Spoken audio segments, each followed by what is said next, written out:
You're listening to the Republic Broadcasting Network, because you can handle the truth.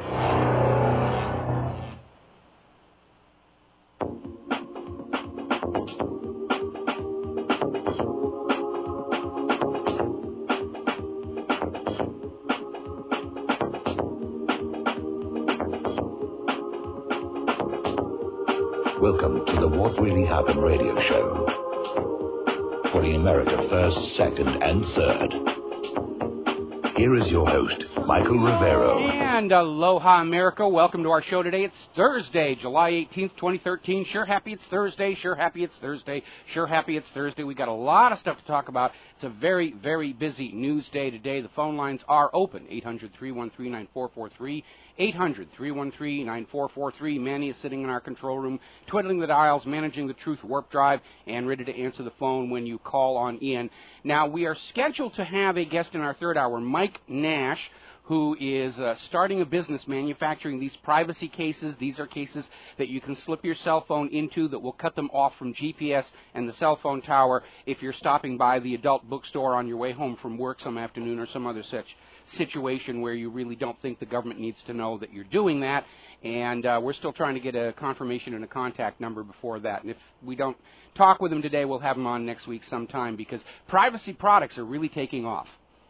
People who are selling GPS jammers and radio blockers and cell phone, all that stuff, they're reporting land office sales. People are taking steps to guard their privacy against a government that is spying on everything you do and provably cannot be trusted to take good care of that information. Now, as a follow-up to our story yesterday regarding the anniversary of the accidental shoot-down of TWA Flight 800 by the U.S. Navy, some of the local TV news stations in the country were actually carrying stories that did continue to challenge the official story. We have a video from one of those at the front page of WhatReallyHappened.com. It's Eyewitness TWA Flight 800, and it talks, it's interviewing one of the pilots who was flying a helicopter near TWA 800, talking about how, yes, he saw this missile come up from the surface of the ocean and kill the aircraft. And the tone of this affiliate station was they're not going to stand by the official story any longer. They handled it quite objectively, to their credit, and said, this is what the witnesses are saying. You know, and the government's still out there saying, oh, no, it was the center fuel tank, it was the center fuel tank, it was the center fuel tank. And they interview an aviation expert and investigator who basically reiterates the same thing I was saying, that Zoom climb story could not work.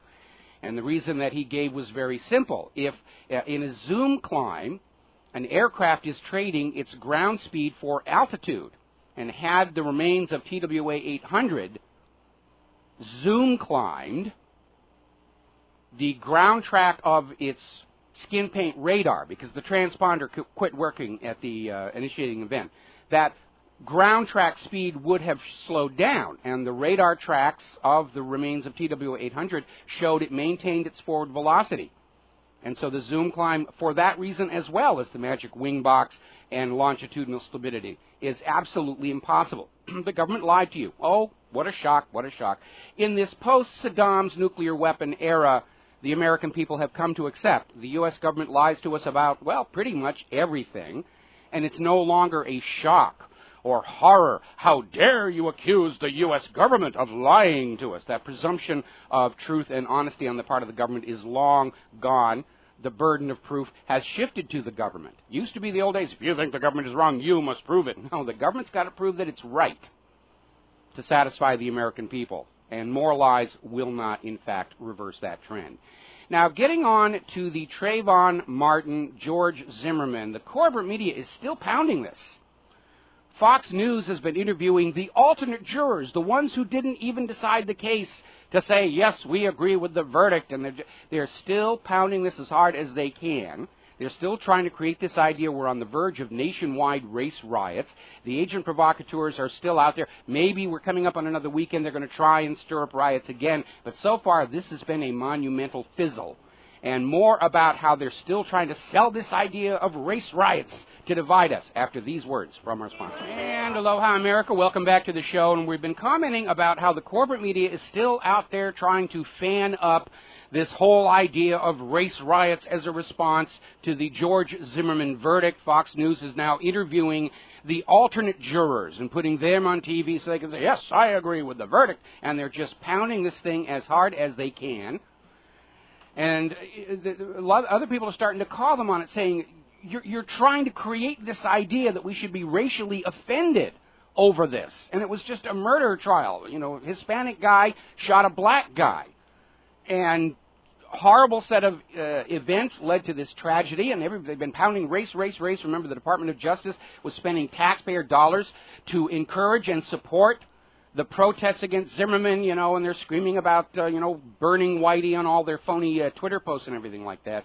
And, as we mentioned earlier in the week, they're already trying to find other cases that they can use to fan this issue up. We were talking the other day about this case where a white man supposedly went out to challenge some youths in a van or an SUV who were playing their music too loud, wound up in a shooting.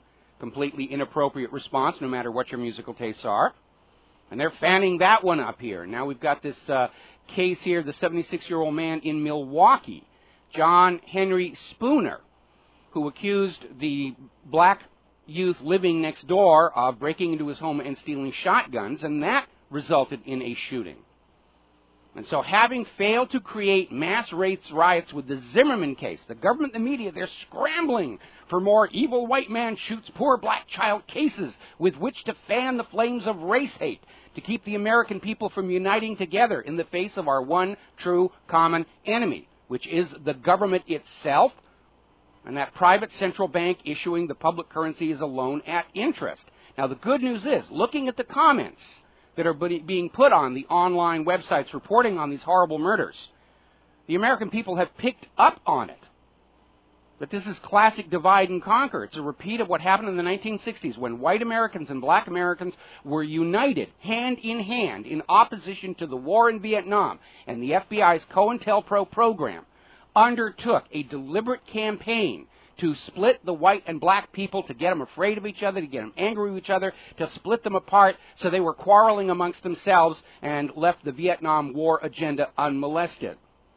Things like the Black Panther coloring book, which is now infamous as an example of the lengths this government will go to keep us divided amongst themselves. Another story here, guy Roderick Scott claiming self-defense in shooting of a teenager who was trying to break into a car. Saw them breaking into a car, walked out, brandished his gun. The kids tried to run. He shot one of them. He said in self-defense, the kid was shot in the... Oh, wait a minute. I'm sorry. Hang on a minute. Roderick Scott is black. The shooter is black. So we can't use this one to fan race relations. So this story is probably going to disappear from the media almost immediately. They're picking and choosing stories to try and fan the flames of race hatred because the one thing this government fears more than any other is the American people waking up one morning and realizing they are one American people of all colors, of all religions, of all genders and orientations, of all ages, that share, that are united by a single common enemy that has destroyed what used to be the greatest nation on earth. Predatory private central banking and a government that has completely abandoned its role of balancing the necessities of the population against financial interests and is now wholly sided with that banking system to plunder the American people and through these wars of conquest the rest of the world.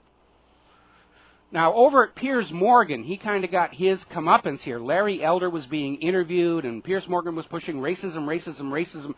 And finally, Larry Elder just exploded at him on air, called Piers Morgan condescending, saying he should be ashamed of himself at how obvious it was. The corporate media is trying to create race wars, to sell you on the idea that blacks and whites hate each other with absolute venom. And you should be afraid, and you should be angry, and you should be on guard against your neighbors. And pay no attention to what's going on in Congress this week when they're finally starting to investigate, or rather pretend to investigate, IRS Gate and Benghazi. They're really, really out there. Now, there was a refreshing and positive bit of news, and it had to do with a Cheerios commercial that aired recently. And I remember when I saw this commercial, I had no problem with it. You know, it's a little child, somewhat colored, talking to a white woman about whether Cheerios are good for your heart. And the commercial ends with the black father, you know, waking up and finding a pile of Cheerios poured all over his chest. And it's cute as all heck.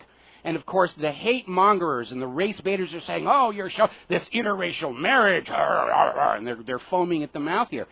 Somebody did an experiment where they showed this commercial to a bunch of school children who just thought, you know, it's a Cheerios commercial. And the kids didn't get that they were supposed to be offended by this idea of a black man married to a white woman. They didn't get it. It wasn't there. And it's absolutely reassuring that the new generation coming along isn't falling for this stuff. And it is a reminder that nobody is born with race hate. Nobody is born knowing they have to be shocked at certain things like interracial marriage. It's all brainwashing. Now, brainwashed adults who have already gone through the public school system of the 60s and 70s, they, how dare you show that on TV? The kids didn't know they were supposed to be shocked, and they weren't. It didn't even register. Somebody tried to explain to them, it's a black man and a white woman, and the kids are going, so? And that's a good thing. These core propagandistic beliefs we're indoctrinated with aren't working any longer. And so applause and kudos to those kids. And thank goodness somebody actually went out and saw how this commercial was actually impacting people. And it's a reminder, they're trying to create this race tension out of thin air. We reported yesterday how the Los Angeles Police Department reported that Zimmerman protesters had broken into this hotel in Hollywood and caused all this damage. And then the management of the hotel went public and said, nobody showed up here. Our windows aren't broken. Nobody came inside. They're making it up out of thin air. It's a hard sell to get you looking at your neighbors and friends with suspicion, mistrust, and anger, so you're not paying attention to what the government is doing while it continues on this disastrous road of trying to conquer the world to force it all back on Bretton Woods. So congratulations to those kids, and I find that very reassuring that these kids were oblivious to any significance over a black man and a white woman married, having a child, talking about Cheerios and heart health. I thought it was a great commercial. Meanwhile, we got this weird story coming out of public shaming over at Tumblr. Baseball fans super angry. Hispanic American superstar got to sing God Bless America at the All-Star game. And they're trying to, and I guess the thinking coming out of the White House is if we can't get the blacks to riot, let's get the Hispanics to riot. Same end, same distraction, same goading America to fighting amongst itself and not paying attention to what the government is doing. I don't think that's going to work either. Now, setting that aside and getting back to Floodgate, as we should, Congressman Frank Wolf just went public during the congressional hearings into Benghazi and blew the whistle. All the survivors of the Benghazi incident were forced to sign government non-disclosure agreements. They weren't allowed to come home. They weren't allowed to leave until they'd signed these agreements that said basically your civil rights are suspended. If you dare talk about anything that you saw here without our permission, we'll throw you and your families into Guantanamo. It just underscores the fact the government has something to hide about Benghazi. And what I think was going on is that last summer, a year ago, during the height of the presidential election campaign season, the polls were showing Mitt Romney slightly ahead of Barack Obama. A lot of the corporate media were already proclaiming Obama was a single-term president and Romney was going to be it. And Obama had not been able to get a lot of traction off of that old man they killed in Abbottabad and claimed was Osama bin Laden because of those dumb, faked photos they leaked to try and prove they got the real bin Laden. And we all know the real bin Laden died of natural causes back in December of 2001. So Obama didn't get the big approval publicity push from that, and he needed a publicity stunt. So what I think happened is a small team of al-Qaeda terrorists or someone playing at being al-Qaeda terrorists were supposed to enter the consulate and take the ambassador and his staff hostage. Obama was going to let the drama build for a few days and allow the media to hype the story and, oh, it's another Iranian hostage crisis. Then Obama was going to resolve the crisis, either by sending in the SEAL teams or arranging a prisoner swap, then campaign on how he did not let the situation turn into a repeat of the Iranian hostage crisis, which would, of course, dovetail with all the ongoing Iran bashing, that movie Argo that came out, and all the other propaganda to say, we've got to go in and we've got to give Iran what for. But the best laid plans gang after Glay, and we know the CIA operatives at the Annex could hear the gunfire from the consulate.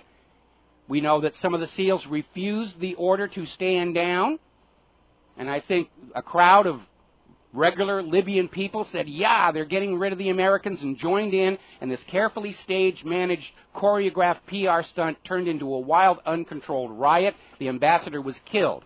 And Obama's carefully prepped operation to make himself look like a hero instantly turned into an epic fail, and they've been covering up for it ever since. Got to take a break for commercials. We'll be right back. And aloha, America. Welcome back to the show. Now, today is the day when the Wall Street big banks are having their cyber attack exercise. This is, the drill is named Quantum Dawn 2.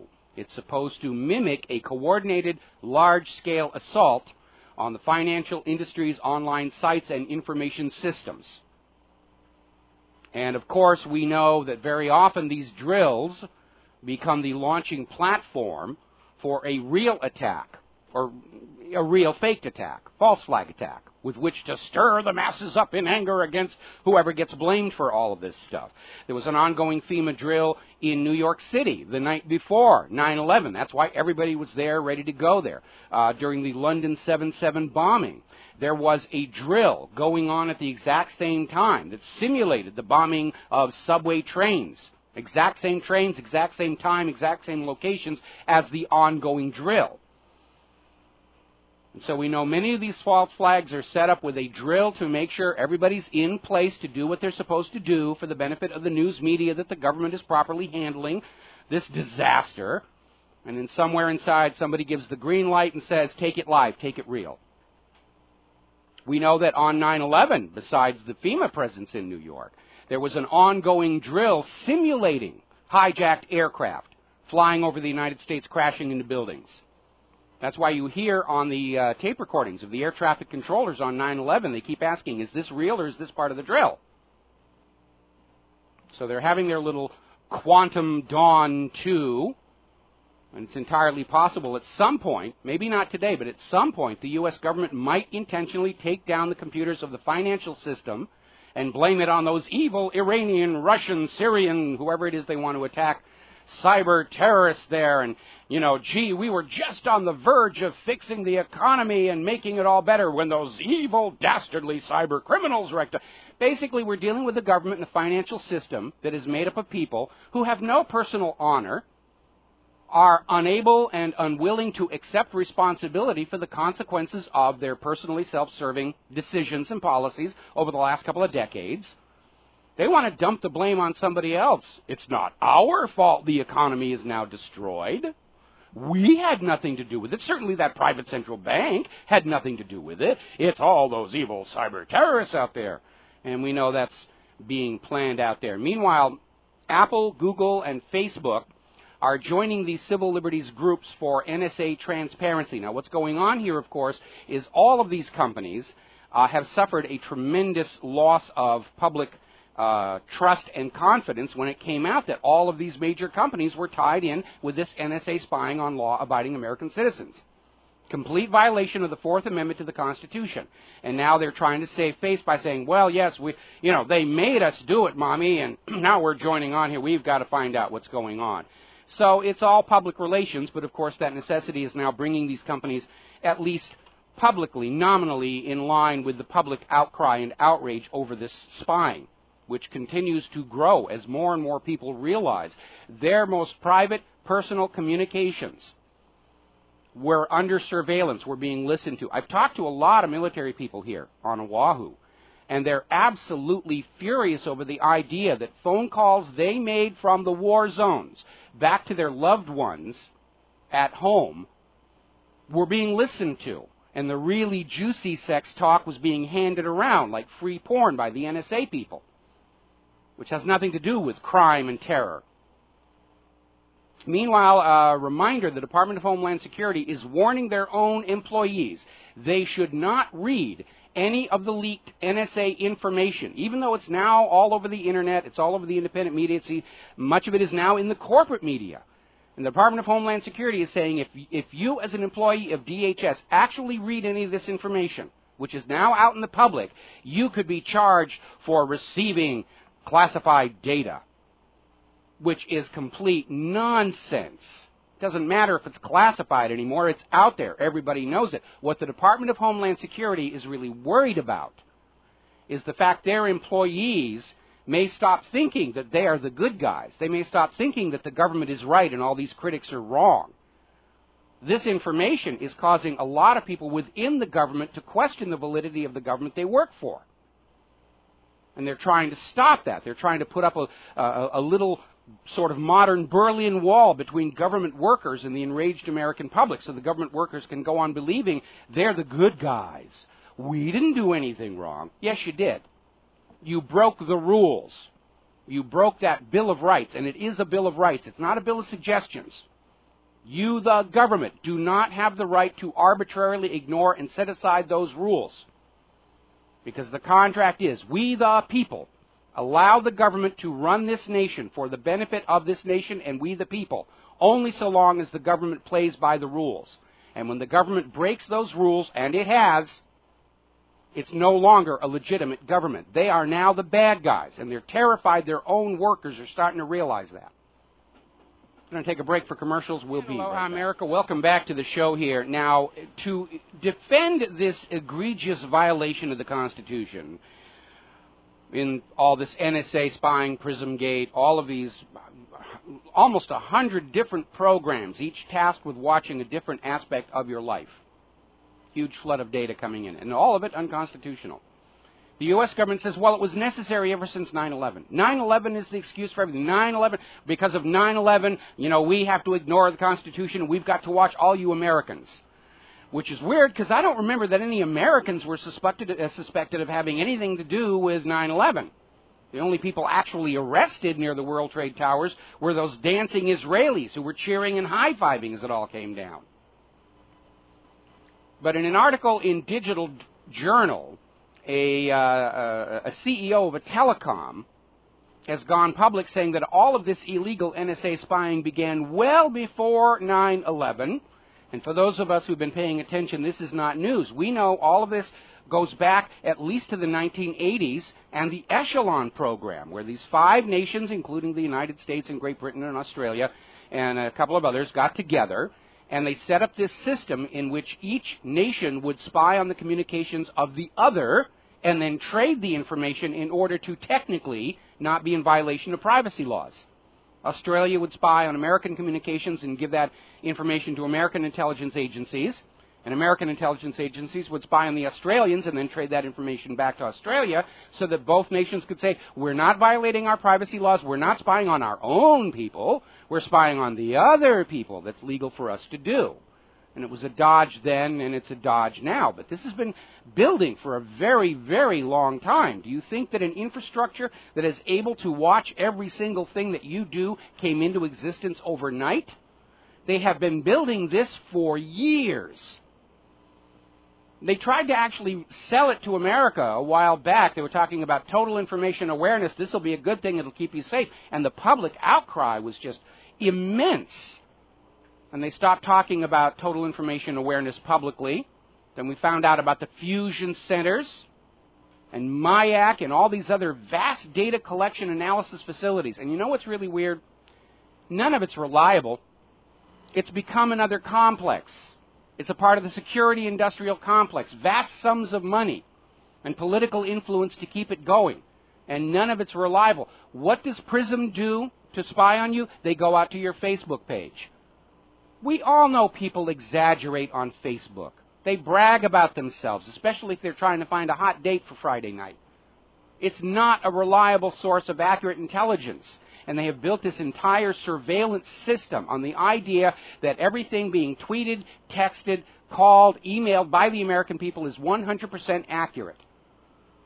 Talk about a flawed assumption. Garbage in, garbage out. But it's a moneymaker, so they're going to keep on going, and they don't want to lose their jobs and their funding, so they're fighting tooth and nail to sell you this idea that listening to your sexy talk phone calls is somehow good for the national security.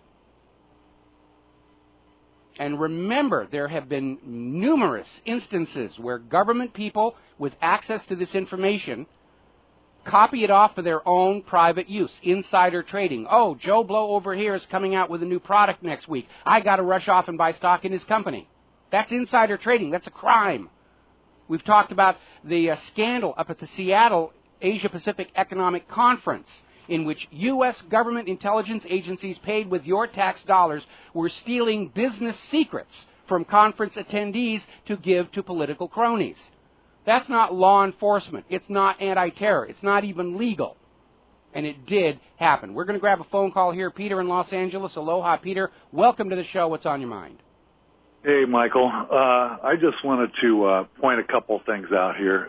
You know, you and I in your show have talked a number of times about this, about the government echelon and so on. But I read an interesting article here. I don't know. I haven't been on your site yet today. I do it every day, but not yet today. But it was The Guardian had it, and I saw it on antiwar.com. NSA warned to rein in surveillance as agency reveals even greater scope. Mm-hmm. And some guy yesterday, I can get, but it's in The Guardian, James Cole and Robert Lift and John Inglis appeared before the House committee. At any rate, they're saying that they're doing, and now this is with the metadata, they're doing, and they're admitting to 3 bumps. Mm-hmm. That means that for metadata, I call you, and everybody that I call, and you're one of them, let's say, is on their list, right? Mm-hmm. You know, is on this metadata list. Then everybody you call is on the list, and the 3rd bump then is everybody then that they call. Yes. And now that's for metadata, and then of course they can get the content of the calls as well. And then when you I mean, think of that. And if they're admitting to 3 bumps, they can probably do 5 bumps. Yeah, if they're doing it, there's no theoretical limit to that. It's all a matter of how much computer power and storage they have. But again, that's right. Think about 6 degrees of separation. If they take it out to 6 bumps, everybody's connected with a terrorist. Right, and then think about it this way: as these concentric circles get wider, they overlap. Like, for instance, there'll be people that overlap in all these. I'm sure they have a program that analyzes that as well, and they can get the content. But yesterday, that judge dismissed the Christopher Hedges lawsuit on indefinite detention. Yes. He dismissed that. Yes. So what we're saying here is what this means to all you listeners is that some faceless bureaucrat can take your phone calls out, God knows how many concentric circles here, and without having to justify it to anybody, or they can put you on a watch list that maybe wouldn't allow you to fly again for the rest of your life. Mm-hmm. Like, Mike, you might be able to be stuck on Hawaii forever and not be able to fly out, or whatever, or worse, or they can, if it's bad enough and the guy has enough this faceless bureaucrat has enough juice, he can maybe have you kidnapped and indefinitely detained forever without having to justify anybody. Or if you're Obama or Brennan, they might just decide because they can kill you on any of these lists without having to justify to anybody. Yeah, like they and that's where we're at. Like they just did to Michael Hastings here.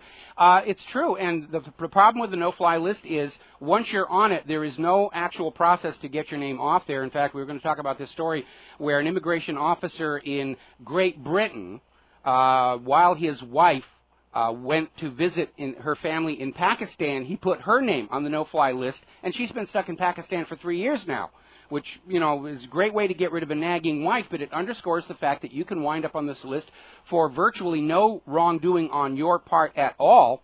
And I'll tell you, this idea of 3 bumps and 5 bumps and whatever is that everybody who's actually on the no-fly list or on a government watch list, just start calling members of Congress. So those bumps start showing up when they're scanning the members of Congress record. If somebody calls you, doesn't mean you know they're a terror suspect. You know, you could have wrong numbers. You could have kids in the home of a suspected terrorist just playing with the phone, dialing numbers at random, and then walking away and leaving the phone off the hook. This whole system, Exactly. it's just the potential for error is immense. They can't get reliable data from it. The correlation of that volume of data, is an unlimited expansion. They can't really evaluate all this data. They're just grabbing everything, shoving it in a huge data closet, and they're not going to really be able to find anything of any use there. That's why they sit around listening to sexy talk of our overseas military forces to kill the time with. And Mike, there's no appeal for any of this, and you're at the whim of some government faceless bureaucrat who has to justify it to no one. You'll never see a lawyer. You'll never see a courtroom. That's it. No, all they're justifying is their continued salary and position. It's like the witch.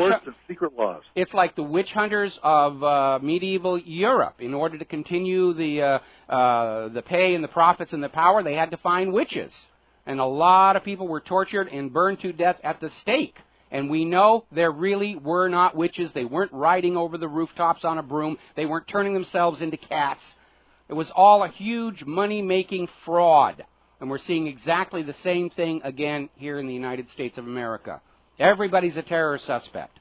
I mean, Kissinger is now out there saying that anybody who opposes the international system, the global government, they are all by default terrorists. That's the mindset they have. If you're opposed to global government and global banking, you are by default a terrorist. And I just want to go on the record here. I am not a terrorist. I'm annoying, obnoxious, and irritating, but I am not a terrorist. Yeah, I have one more thing to say, and by the way, I echo that for all you people listening who are whatever. But yesterday I saw in Der Spiegel, the German publication, where Jimmy Carter came out and said, and it was a headline. This is the title of the article. Jimmy Carter says the U.S. no longer a functioning democracy, and he says it for exactly the same things that we're talking about here: surveillance, NDAA, indefinite detention, murder, all that other stuff. And I just have been looking around today, and I haven't Googled it, but I can't find that anywhere. Was it on Rachel Maddow? I mean, that's pretty big news when a former president says that. But it's in Der Spiegel, but it's not anywhere in the U.S. press. Well, it's on the independent media. We've got it up at whatreallyhappened.com, and obviously we're talking about here on the radio show. I'm glad to hear that. The corporate media, no, they're not going to do. They're still out there saying, "Oh yes, America's great. We're still the constitutional republic, and everything that the government is doing is really for the greater good of the American people." And of course, we know that's nonsense. And Jimmy Carter is absolutely correct. We are no longer a republic. We're no longer a functioning democracy. We know that our elections are just a massive fraud. It's a staged theater presentation to reassure Americans that whatever is being done to them was something they wanted because they voted in, or they're being told they voted in, whoever. Future elections are going to be, you go into a booth, there's just one big giant red button, and you push it, and you come on out, and they say, well, you know what, we're going to slap you around, but hey, you voted for this, so sit down and shut up and stop complaining. Michael, we're effing doomed. Yes, we are. Well, no, I disagree with you on that. For the very reason that we are here on the air talking about this. The American people have woken up to the way the government tries to manipulate them. The absence of massive nationwide race riots last weekend, despite the huge media push to sell the idea that if Zimmerman's acquitted, everybody should riot, it didn't happen. Because the American people are now awake and realize this is how the government controls us and manipulates us and uses us. So I don't see us as being completely doomed because I see this current political and economic system as hovering right at the edge of collapse like the former Soviet Union. But we are in a race to see what's going to happen first, the collapse of the federal government and Federal Reserve, or they succeed in escalating the World War into a full-on nuclear combat, and neither one of those are really good options, but it seems like future history is going to be one of those two courses. Michael, one more thing, one quick thing. I live literally within earshot of where Michael Hastings met his end. Yeah. It's right around the corner from where a kid goes to grade school and all that. And if I had been a less light sleeper, I probably would have been able to hear that explosion. Mm-hmm. However, I go by this all the time, and there are hundreds, and one of which I place myself, of little American flags around this median. I know you lived in L.A. This is on Highland Avenue, which is, got a median with palm trees on it and all that stuff. Yes. and there are hundreds of these little American flags, and people are putting things up, saying murder, assassination, all that, and I would people love honk. a picture of that. If you could get me a photograph of that, or photograph, I'm giving my age away here, an image of that, I'd love to put it up there. And I do remember Highland very, very well. I used to drive down it all the time when I was going from North Hollywood into downtown Hollywood to work where I was working. I would love a picture of that. I really would. I'll see what I can do on that. I don't have a number to text you, or I can text it off my phone. But let me see what I can do on that. All right. Well, I'll tell you what. If you can email me, and I'll send you back my text message number, and you can send it, and we'll just go from there. You got it. All right. Thanks, Mike. Thanks an awful lot. We're going to switch over to John in Barbados. Aloha, John. Welcome to the show. What's on your mind? Hi, Michael. Yes, this is in continuation on the murder of Michael Hastings. There was a chap called Sir Ranulph Fiennes. He was SAS, a Special Forces officer. And he explained the system that was invented in Boston, Lincolnshire, by the SAS called the Boston Chauffeur. This is how a car can be taken over remotely and controlled by outside interests. And the way this car behaved is almost exactly the way Princess Diana's car behaved in that tunnel in Paris, where it speeded through and hit a solid stanchion. In this case, the Hastings car was speeding down and hit a palm tree in the median. And what I was talking about yesterday was these things are trialed in different countries and then brought back. Mm-hmm. And it's the same 5 countries: Canada, US, Britain, Australia, New Zealand. These are the same countries that always go to these war zones. The same countries that are involved in this NSA scandal and the COINTELPRO and the Echelon and all these systems. And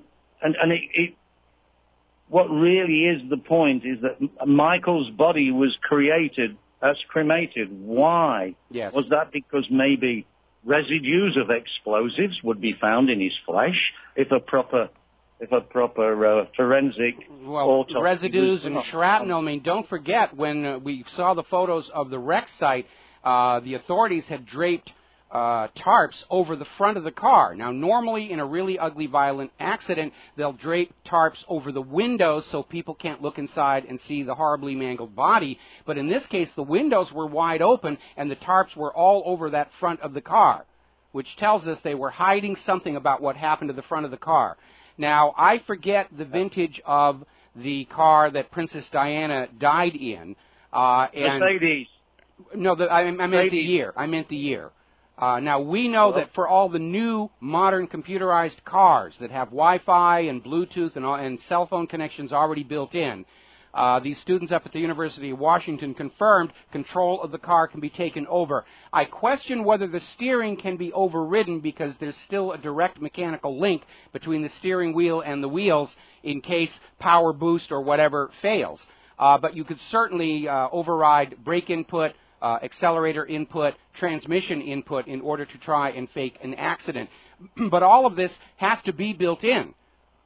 Somebody somewhere, just like the NSA, excuse me, I got to finish this before the commercial break. Just like the NSA has backdoored your computers and laptops and cell phones, they've backdoored the car control systems, or these capabilities would not exist to be found and used. And now, of course, even the corporate media is saying, yeah, cars can be taken over remotely, but it's only by the terrorists. The good guys would never do that. It's the terrorists who are doing this stuff. We got to take a break for commercials. John, thank you very much for the phone call. We've got more calls when we come back from these words from our sponsors. Hello, America. Welcome back to the show, and the phone lines are really loading up here right now. We're going to go with Chris in Las Vegas. Aloha, Chris. Welcome to the show. What's on your mind? Chris, are you? There you are. There you are. Yes, I am. Sorry about that.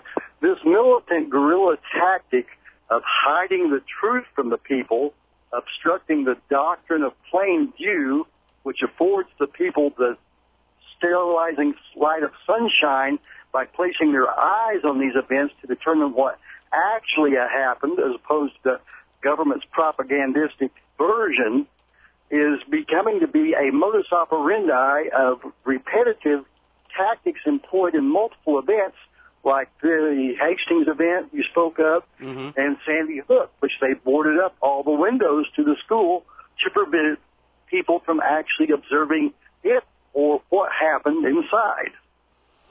Well, they're understandably terrified. Every little inconsistency or piece of contradictory information is instantly known to the entire world because of the independent media and the blogosphere. And they're actually paranoid. When you see this kind of effort to control the flow of information, like the fact that all the survivors of Benghazi had to sign non-disclosure agreements, it just tells you. They know they're still lying. They know we're onto them. And they seem to be operating from a model that if they can tell us a lie and make sure that none of the contradictory information gets out, that we'll just go on believing the lie, and that's nonsense. We've reached a stage where the vast majority of Americans presume anything coming out of government and the corporate media is a lie benefiting either the government or some corporation. And they don't seem to realize right now the burden of proof has shifted back to the government and the corporations. If you're going to tell us something is so, you be prepared to prove it beyond a reasonable doubt, because we don't trust you anymore. Well, an enlightened public is necessary in a free society, so that's a very wise position for the American public to have arrived at. I might additionally offer, last Tuesday, was right in front of, in personal close proximity to the Echelon NSA's Metadata Center in Bluffdale, Utah, which by coincidence has Fort McWilliams, directly across Redwood Avenue, the street, which has a highway number, I think it's 87, but I don't recall specifically attributed to it. And the doctrine of plain view is not supported there. I had a military, at least a guard at a shack at the military installation, which they also have a public display of military equipment, including helicopters and tanks, right by the highway for the public to view, try to brush us off and rush us on and threaten us by moving towards our direction, which we left proprietoriously prior to their arrival. But we were able to take photographs and observe, and I can tell you this is a leviathan of data gathering and storage facility they have constructed there. And it's not the only one. I'm sorry, I'm going to have to cut you off. We're hearing the music for station break, and I'm going to have to let you go, but you're absolutely correct. They are building these centers everywhere. They're in Maryland. We've got one here on the island of Oahu, up in the middle of the island. These are gigantic facilities. They're trying to grab everything, and in the end, it's really too much data to derive much of anything useful out of it. But it's a huge moneymaker, and they're trying to say, be careful what you say. The Gestapo is listening. Be careful what you think. We'll be right back. Aloha, America. Welcome back to the show. We're going to go back to the phones here, and I've actually lost the top caller now. Let me scroll back up here a little bit and see if I can get the name here. Bill in Texas. Aloha, Bill. Welcome to the show. What's on your mind? Yesterday, the virus checker on one of the computers here apparently located and removed a virus, and I was watching the scan after that a little more closer than usual, and I noticed 2 or 3 of the virus names I was looking for had backdoor in them, and it made me wonder if these are capable of identifying a backdoor that someone like Microsoft might have in this, or NSA, that kind of activity, and if whether or not some of these may be being selectively ignored.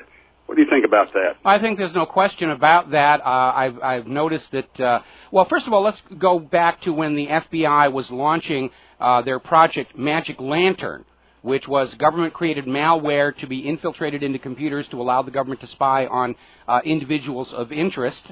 And one of the major antivirus companies, I forget which one it was, came out and said that, yeah, in cooperation with the government, we are not identifying this particular piece of malware. And the public reaction was just furious. and they backed off and said, well, yeah, now we'll look for Magic Lantern. We'll report it if you got it. But of course, nobody ever reported finding Magic Lantern on their computers. And so it was, again, the announcement was made to try and reassure Americans and give them a false sense of privacy and security that no, the government isn't spying on you.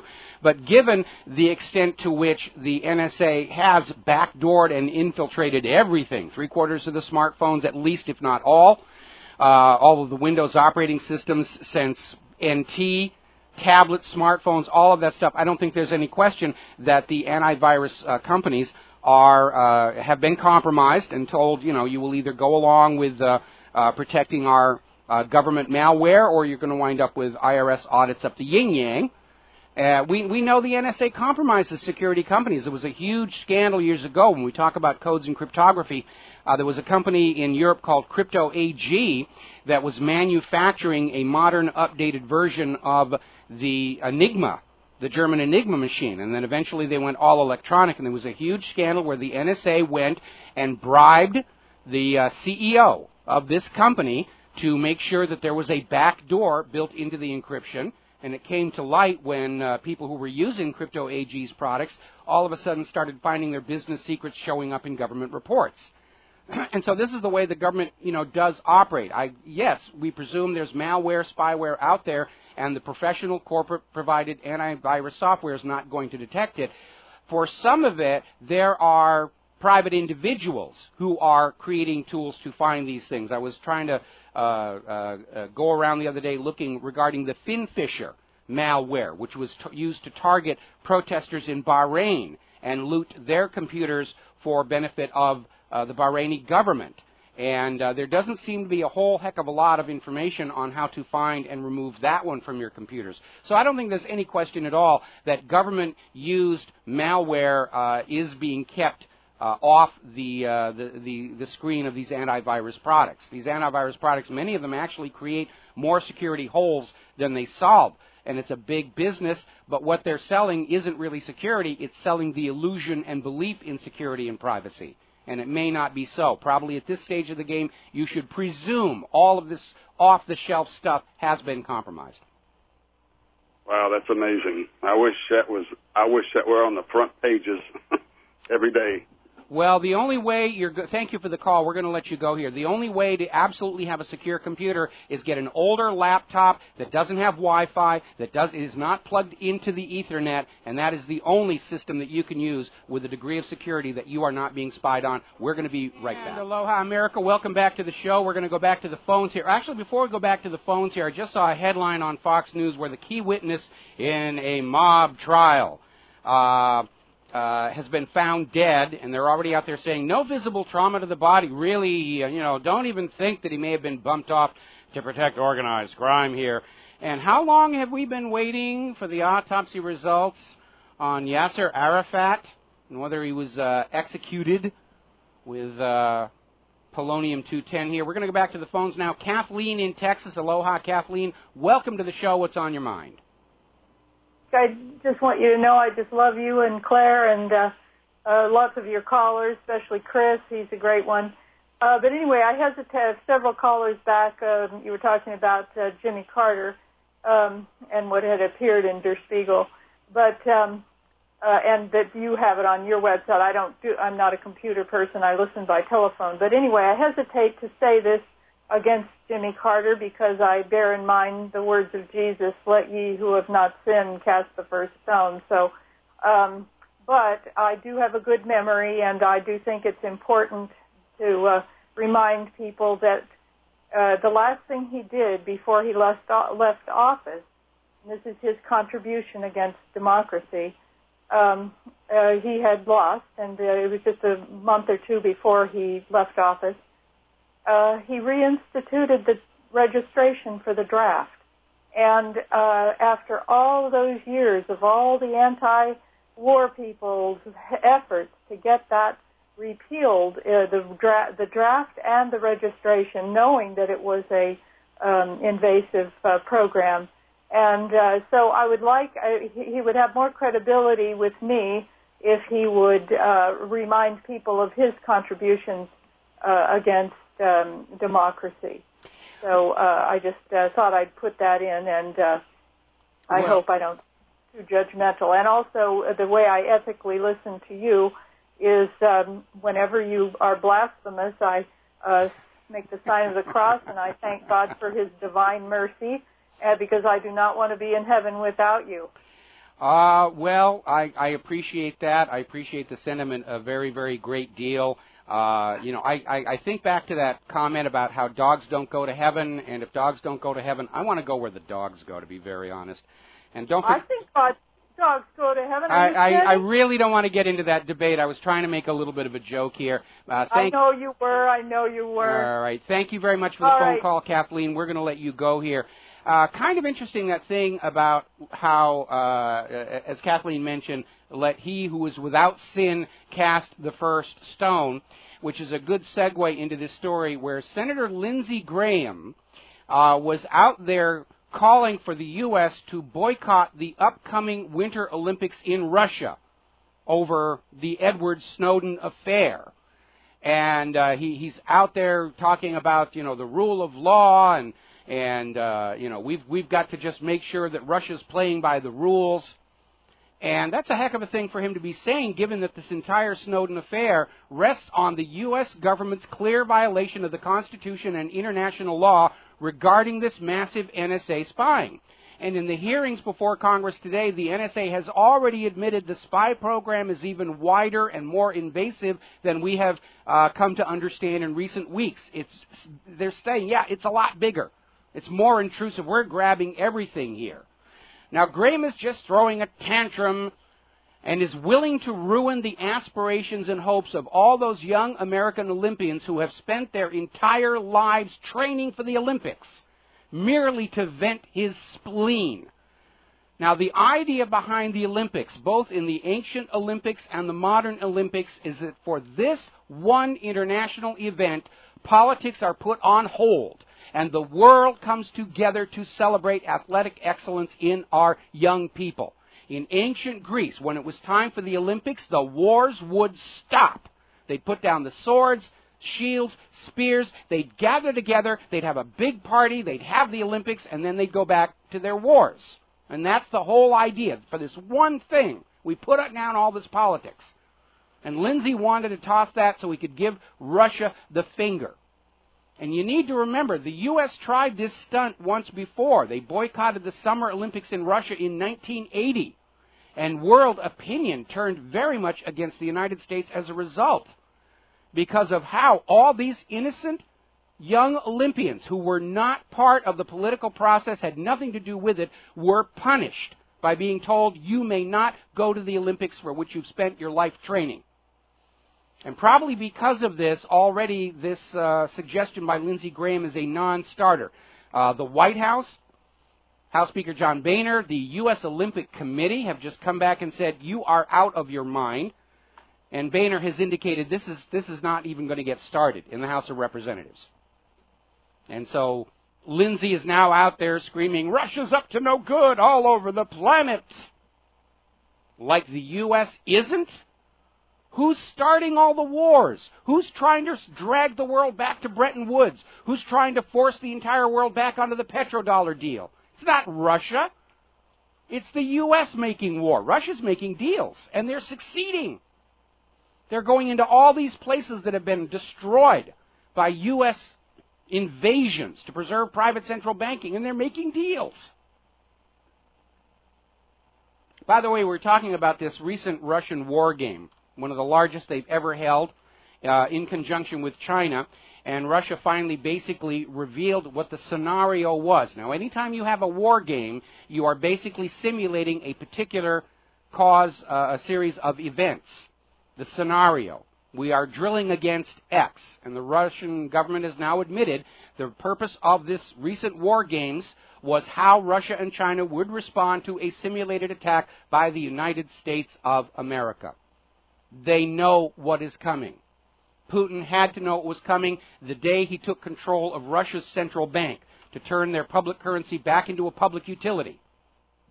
That made him the enemy of all the private central bankers around the world. And just like the private central bankers got the War of 1812 launched against the United States, the private central bankers are out to get war launched against Russia, China for the gold yuan, any nation that refuses to play along with their international banking cartel gets made war on. That's the history. Go back and look at All Wars Are Bankers' Wars. It's laid right out. These private central bankers have a beautiful scam, issuing the public currency as a loan at interest. It has made them insanely rich and plunged every single nation with such a bank into hopelessly unpayable debt in order to enslave them. And any nation that dares try and break free has to be destroyed. We can't let the people of the world understand there is a completely different way to run a national economy, one that benefits the people and not the private central bankers. So off to war, your kids must go against Russia and China and anybody else who doesn't toe the private central bankers' line. Because private central bankers, history has shown, are willing to send hundreds of millions of human beings to death and disfigurement to keep their little Ponzi scheme banking scam going for another generation. Meanwhile, the TSA, which is probably the second or maybe third most hated agency now after NSA and IRS, has now broadened the reach and scope of their powers. If you drive down to the airport and you leave your car in the valet parking lot at the airport to take a day trip someplace, TSA is now inspecting cars left in valet parking. So don't leave your tablet in the trunk of your car. Don't leave anything valuable in the car. I know that's common sense advice in this high crime era, but we know TSA has a long record of just looting things from cars. And if you come back to your car after taking that business trip up the coast and your goodies are gone and you don't even know TSA was out there inspecting your car, you just assume it's another common street criminal. But that's what TSA is doing now. They're not content with grabbing your crotch at the security gates. They're not content with looting your luggage that you actually take on the flight. Now they're out there getting into your cars that you leave in the valet parking lot. If your car is in the valet parking lot, it doesn't actually represent a threat to the airline, does it? You didn't take anything through the security gate onto the airplane. TSA just wants to go out and look at your car just to see if there's anything worth taking. By the way, there was a horrible, tragic story where somebody inside the secure zone of an airport suffered a heart attack. And TSA delayed the emergency first responders, the paramedics, go through their kit, body search them and everything. By the time the first responders, the paramedics, were allowed through TSA security, the patient had died. But it's worth it because we kept you safe from terrorists, they say. Interesting little story. We talked about this before, resolution of a case. There was this Pennsylvania family who inherited from their grandfather some gold coins. And it turned out these are the double eagles. They are very, very rare because following the gold grab of President Roosevelt, where they confiscated all of America's gold in order to recapitalize the banks, President Roosevelt ordered all the double eagles to be melted down and cast into gold bars to give to the banks. Now, a handful of the coins were distributed before that order came down, and they're considered the most valuable collectible coins in the world. They're worth millions and millions of dollars. And the grandfather of this family, their story is these coins were given to him by an official of the mint who knew he was into collecting these coins. And the federal government said, no, those belong to us. And the judge upheld it. Family just had their inheritance taken away. $80 million worth of double eagles, and the government said, no, we need those, and grabbed them. We'll be right back. And aloha, America. Welcome back to the show. And a listener wrote in and pointed out that all news report of Yasser Arafat's autopsy seems to have gone. I just did a Google search. There's absolutely nothing. And the results from that were supposed to have been made public, quite some time ago. And, again, shows the power of a certain lobby to absolutely decide what you will and will not be told by the corporate media. All righty, we're going to grab another phone call here. John in Chicago. Aloha, John. Welcome to the show. What's on your mind? John, are you there? I'm here. Okay, good. Here we go. How are you? I'm fine. All right. In the opening of your program, you were talking about the Cheerios commercial and things like that. Mm-hmm. And I kind of want to press you. Can we not be one nation with one common enemy, even if we are against interracial marriage and we practice our religion separately? Because it kind of sounded like you were conveying the message that people are against interracial marriage are kind of too separatist or maybe extreme. I mean, I'm in the mindset that Marxism is communism, is Bolshevism, is Zionism. And I'm not going to, and I think our movement is splitting hairs over a Jew being a DNA type. Well, first of all, you're wrong on a couple of points, and let me start back to the beginning here. This whole idea about so-called interracial marriage is nonsense when DNA mapping of the human genome shows that we're all, at some degree or other, the product of interracial marriages. There are no pure blacks. There are no pure whites. We're all varying shades of gold. Okay? And my heritage, of course, is a combination of Sephardic, French, English, a little bit of Chinese, a little bit of Huron. So, I'm the product of interracial marriage. And so is pretty much everybody else on the globe. It's very, very impossible to find somebody who is pure. And so that is complete nonsense. Second of all, Jewishness is a religion. And there really is no Jewish gene per se. Most of the world's Jews are Ashkenazi, who are descendants from the Central Asian Khazars, who converted to Judaism under duress in 800 A.D. The Sephardics are a combination of the ancient Hebrew and Berber. So there's a little interracial going on there. So the idea of being offended at interracial marriage is nonsense. Anybody who's offended by the idea is so only because they've been told we've got to protect the purity of our race. Well, the time when you could do that was long gone. It basically stopped being realistic and practical about the time people started walking over the land bridge into the Americas. It's a myth. This idea of racial purity is a myth. And it gets used for political purposes, usually bad ones, like the Nazis did. But it isn't real. Anybody who's gone into that mapping the human genome history that National Geographic was sponsoring is going to find out they're the product of interracial marriages going back for thousands and thousands of years. It's just not real any longer. All right, we're going to switch over to Dave in Connecticut. Aloha, Dave. Welcome to the show. What's on your mind? Yeah, I have two questions real quick, and I'll take the answer off the air.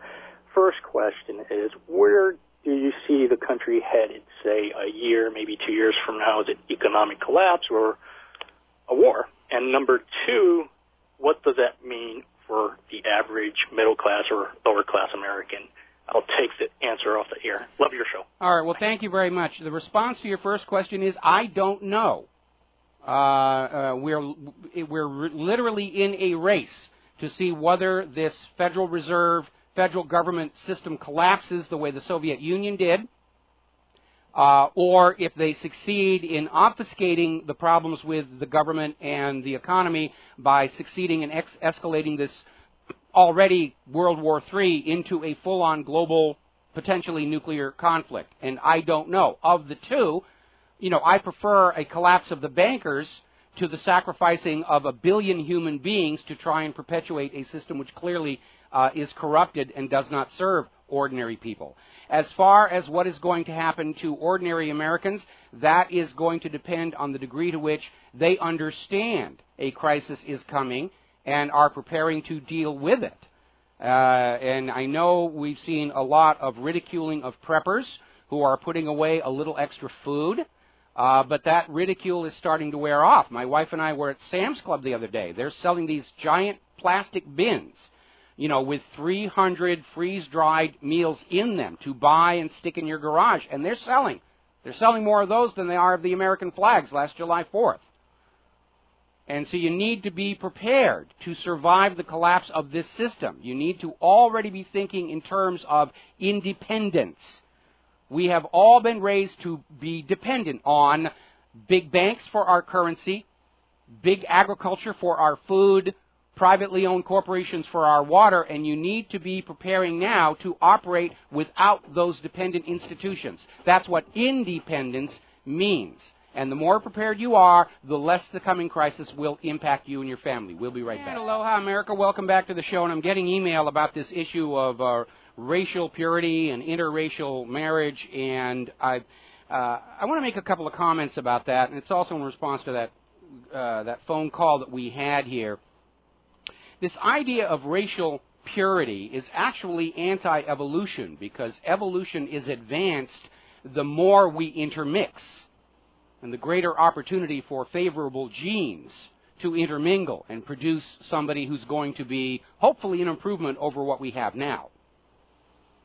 And if you look at purebred show dogs that are inbred to maintain their purity and everything, have you ever noticed how their health is always fragile, their hips will give out, they're just this constant problem for the owners of these purebred show dogs to keep them alive and healthy. But if you go down to the pound and you get a street stray who's a mutt of several different blends, they're healthy and hardy and just ready to go.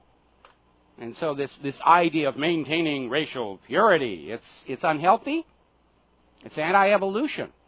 And again, we're long past the point where that's even a realistic idea. We're all a blend of multiple races over history. All right. Now then, latest poll is showing that only 15% of Americans still approve of Congress, which is about 50% higher than I would have put it at. And perhaps not coincidentally, 15% of the population is about the part of the population that actually does work for the federal government or a federal government contractor. So, of course, they're looking at their big, huge, fat paychecks and they can say, oh, yes, I approve of what's going on here. But I think the U.S. Congress and Obama and the federal government as a whole have lost the illusion that they have the support of the American people or any kind of a popular mandate to be doing what they're doing. They've lost the war for the minds of America, and they're thrashing around trying to find some way they can scare us back into obedience and never questioning and never thinking. We know the imaginary playmate in the sky gave you a brain, but you shouldn't use it. You'll go right to the dark places if you use that brain here. We were talking earlier in the show with one of the callers about how Chris Hedges' lawsuit regarding NDAA was thrown out of court, which essentially gives Obama a license to go on indefinitely detaining Americans under the NDAA without trial, without lawyer, without charges, just we think you're a bad person, you must go away. That is not America. That is not constitutional. Barack Obama and the NDAA are breaking the law. The highest law of the land is that Constitution. Obama stood up there, put his hand on the Bible, and swore an oath to preserve, protect, and defend the Constitution. I note that they took the word comply with, or the phrase comply with, out of that oath. Have you ever noticed that? They all promised to preserve, protect, and defend the Constitution. None of them actually take an oath to abide by its rules and restrictions. And they ought to. That should be in that oath of office. I will follow the rules the American people have placed on this government. Meanwhile, in the midst of dealing with all the other gates, Barack Obama is making proper obeisance to his predecessors. They had George Bush Sr. up at the White House at their 5,000 points of light ceremony to basically bestow gratuitous gold things on him so that we should think he's a really good person. And Obama is out there saying, we are surely a kinder and gentler nation because of you. And I had to fight the urge to regurgitate all over my brand new keyboard here, hearing that statement, looking at what the United States has become with indefinite detention, torturing innocent Iraqis to death to find weapons of mass destruction that didn't exist, drone strikes that kill 50 innocent bystanders for every one unconfirmed terror suspect. How is this a kinder and gentler nation? I certainly hope the Obama administration doesn't actually believe its own propaganda, because that would definitely send warning signs of serious mental instability. As I mentioned earlier in the show, Kissinger is now out there saying terrorists are really people that reject the international system. In other words, if you don't sign on to the New World Order and global private banking, you are by default a terrorist, and all these terrorism laws can be applied to you, which is, of course, why the NSA is watching all of you. We see what private central banking did to the United States of America. We understand the same system imposed on the globe as a whole by force of arms will condemn future generations of humanity to endless, perpetual, unpayable debt in order to keep them slaves. It's a return to feudalism. Ordinary people will no longer own the land will own the people. That is feudalism. You will not be allowed to leave the land without the leave of his or her lordship or ladyship. All righty, we got another caller on the line. Paul in New Jersey. Aloha, Paul. Welcome to the show. What's on your mind? Hello, Michael. A while ago, I read a compelling book on the issue by a doctor named Frank on racial intermarriage. Okay. By Dr. Frank Salter, called on genetic self-interest. And one of the points he makes in the book is that by marrying somebody more like yourself, that would be called endogamy, right? Mm-hmm. You are more inclined to stay with your mate and have commonality and have more genetic interests because your child is more like you. And so I could argue, because I'm of European descent, I am more genetically similar to Heidi Klum than her own child. You see, because she married outside of her race. I understand where you're going with this, but it sounds like one of these endless scientific articles that are used to justify racial policies. Remember back during that whole thing with the Tuskegee Airmen, there was that member of Congress who was opposed to allowing blacks to pilot warplanes, and he had this university-produced study saying that blacks are mentally incapable of handling the complexities of modern warplanes, and the Tuskegee Airmen went on to be one of the most decorated units in World War II. And I'll give you a good example here. My wife and I are, there's very little racial commonality between us, and we've got a really wonderful, wonderful marriage. In fact, I've been very lucky with marriage over the years. My first wife left me, and my second wife isn't, so, I consider myself doubly blessed on that regard. But again, I think this is somebody trying to reinforce his own belief system rather than actually looking at what's going on here, because we all know there's a lot of same-race marriages that don't work. We know there's a lot of interracial marriages that have very, very strong, stable family unity, and I don't think that's a supportable claim. Dr. Salter made that claim, but I don't see anything, first of all, wrong with it in a sense, let alone of racism, in a sense, because you're favoring your own breed, just like dogs. Now, wait, I'm sorry. We're going to let you go here. I think this is absolute nonsense. I think any time when you go into a relationship, you should be looking about, is this a person I get along with? Is this a person who's going to be a friend? And I think that's got to be your overriding thing. If you go out and pick your potential spouse because, they're a certain ethnic group or a certain economic group or whatever, you're already setting the stage for the marriage to not work out. Because what race you are and your background really doesn't determine how well you will get along together. And, I don't think that's a supportable argument. And again, before the civil rights movement in this country, there was a huge body of supposedly scholarly articles that were trying to build the case to support racism and apartheid and separatism, and all of it's been completely debunked. It's just like the people who are funded by the carbon Nazis, coming out there with all these articles to try and reinforce what they already believe, and they're not objective. And this is why I keep reminding all of our listeners. The application of scientific method is a valid tool for finding out the truth about what's going on. But individual scientists are just as flawed, corruptible, biased, ambitious as any professional clergyman or politician. And so just because somebody says, I'm a doctor and I say this, take it with a grain of salt. Look at their actual arguments, compare it with the real world, and see if it actually lines up with what you're seeing out there in the real world. And I don't support this. All right. I really don't want to spend a lot of time on this issue because there's a lot of other things we need to get to.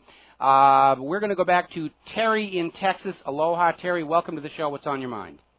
Hi, welcome. Thank you. I wanted to just compliment you on your defense of interracial marriage as it is, a person's, option to do in life. I've been married to 3 white women. I'm now married to a Mexican woman.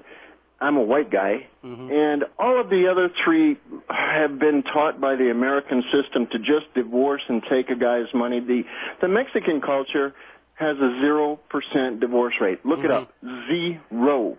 And so there's a completely different kind of thing that this nonsense that these guys calling you up talking about, well, you're going to be more connected to your offspring. Baloney. I got 3 Mexican kids. They're the coolest people on the planet.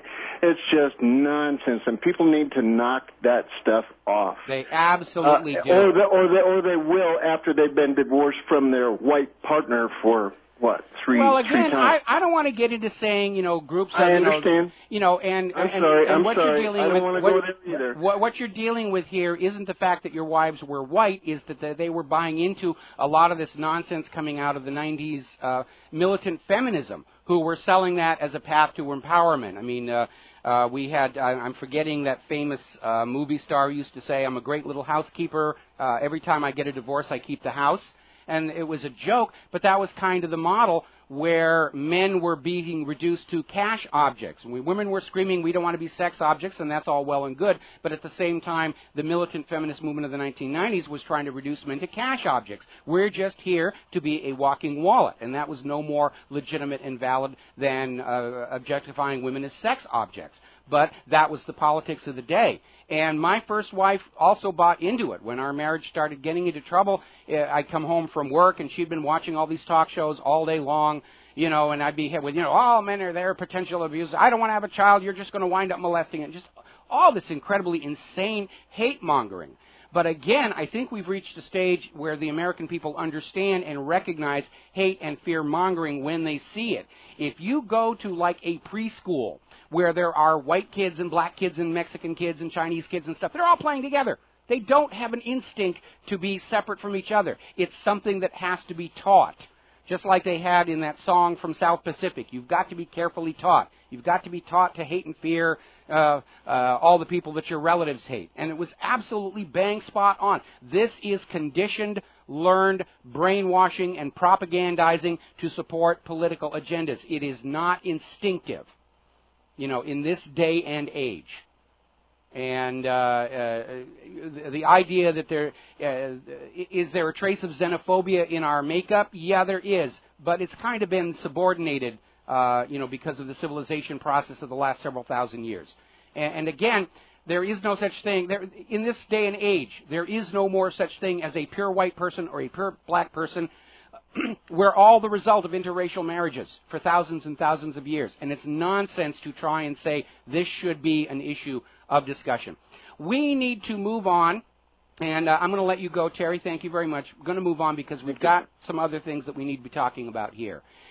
As you're probably already aware, Obama's nominee to be the new United Nations ambassador for the United States of America, she's going through the confirmation process, and is out there already kowtowing to Israel. Was out there in her confirmation hearing saying that there's an unacceptable bias against Israel at the United Nations. Now, call me silly, but I would presume that the United States ambassador to the United Nations is there to look after the best interests of the United States. I would presume the Congress that is considering confirming this ambassadorship would also or should also be concerned with the best interests of the United States of America. And kowtowing to and serving Israel is not in the best interest of the United States of America. Israel's international reputation is down in the Al-Qaeda, and it's dragged the United States down there with it. And apparently this UN nominee, not satisfied with merely saying that the UN is anti-Israel, anti-Semitic, whatever is going on, is out there pushing for Israel to be given a seat on the United Nations Security Council, where Israel will no longer need to rely on the United States to veto Security Council resolutions against Israel. Israel will be allowed to do it for themselves. So once again, we see on complete display how the entire United States federal government has been subverted by a foreign government. And I remember when I was a kid growing up in grade school, and we got all the film strips about, beware of communist subversion of our government. And it turned out our government was being subverted. We were just looking in the wrong direction. We're going to grab another phone call here real quick. Nick in Japan. Ohayou gozaimasu. O genki desu ka? What's on your mind? Ohayou gozaimasu. Listen, I think you are fantastically on point on the race-baiting media in regards to the Zimmerman Trayvon Martin case. I do disagree with you on one notion, and that is that the race-baiting tactics only go back as far as COINTELPRO. No, I didn't say that. I just used COINTELPRO and the Black Panther coloring book as an example of how the government deliberately creates these problems. I didn't say it started then. It went way... Again, Tuskegee Airmen. Good example right there. Right. Well, a lot of people don't know that the founders of the Ku Klux Klan, two Jewish men, Benjamin P. Judah and Nathaniel Bedford Forrest, really created the KKK, and they were largely financed by D.W. Griffith's Birth of a Nation, one family Rockefeller. But what I wanted to talk to you about today is that the father. Before you go any further, Harry Truman used to joke about that. He used to say that the KKK was founded by Jews because only Jews could take a $2 nightshirt and sell it to the KKK members for $20. I like that. Well, this is my question: is that the father of scientific racism? He sits on the board of the Academy of Sciences today. It really contaminates the whole race question. Yeah. Something that I use in my classes. I'm basically an English teacher, but I've always committed this to memory, and something Albert Einstein had said. He says, all humans are a conglomeration of so many admixtures that no pure race remains. He's right, absolutely. Europe is about 20 miles from Africa. I think we're all mixed and muddled. But my big question is that with race-baiting tactics being used so successfully in the past, the demarcated lines that sort of define city-states yesterday didn't exist today, or vice versa. My question is, with it being used so successfully in the past, how can we really avert it? How can we change? Okay, I'll answer when we come back from this commercial break. We'll be right back. And aloha, America. Welcome back to the show. And responding to Nick's comments here, I think we're already at a stage in human evolution where this kind of racial divide simply doesn't function any longer. And the reason is very simple. In ancient prehistoric times, you had your little group of hominids who, over generations of inbreeding, came to look pretty much like each other. And so when somebody else came in who was clearly different at a time when they were coming in to club you and take your food for the winter, there was a certain amount of hostility because survival was necessary. But we don't live in that kind of a world any longer. Everywhere you go, there's all these different people. All this wondrous variety of human beings around you, and you grow up being used to it. And so the presentation of somebody with a slightly different color skin or a slightly different color face or build or height or hair isn't threatening because you're not presuming they're coming in to do you harm unless somebody on the corporate media is trying to sell you that idea. And a lot of the older models of hostility and race are falling apart. I mean, look at the story of the Neanderthals, where originally, there was the primitive Neanderthals and the Cro-Magnon came along and clubbed them all to death, and that's why we're modern humans. And now they're realizing the Neanderthals were actually fairly well advanced, and they weren't all killed off by the Cro-Magnons. They interbred. And that's, again, when they go through that mapping the human genome history program, they're finding out everybody's related to everybody. It's like people in France are all distant relatives of Charlemagne, who was a randy old goat who just hit every farm maid he could find, because it's good to be the king. I got a wonderful email on this subject. As far as genetics and family and attractiveness, I am attracted to anyone who doesn't look like my family. I know that feeling.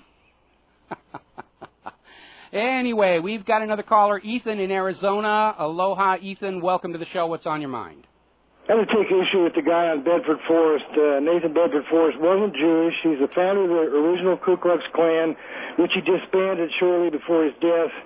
And he gave a speech to a black group in New York right after he disbanded it, calling for, racial equality, essentially integration. And he kissed a little black flower girl, and he got excoriated by some of the northern papers, but not the southern papers.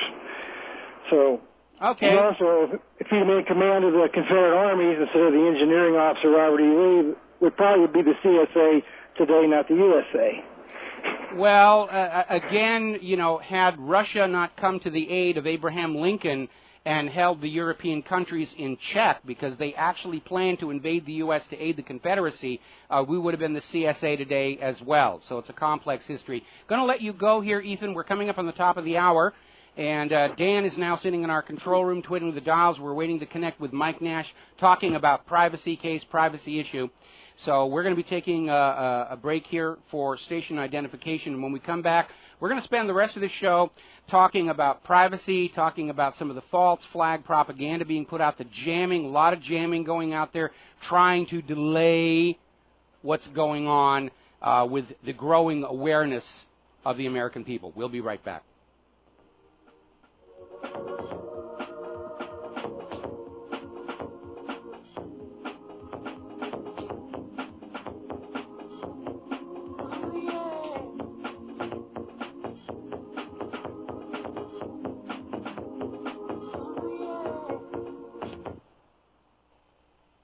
Here at Republic Broadcasting Network, we have been building our online store. Well, we have been focusing on bringing you the best talk show host in the country. Here at Republic Broadcasting Network, we also want our listeners to have products they can use every day and in times of emergency. We have added new products each week to our store. Your support of this network, plus products at the best prices, is a win-win situation. Check out our new store. Go to our website, republicbroadcasting.org, and click on the online store located at the top of our website. Together, we can continue to grow RBN and help our listeners prepare for the future. Go to republicbroadcasting.org and click on our online store or call us at 1-877-605-9200. This is RBN, the Republic Broadcasting Network.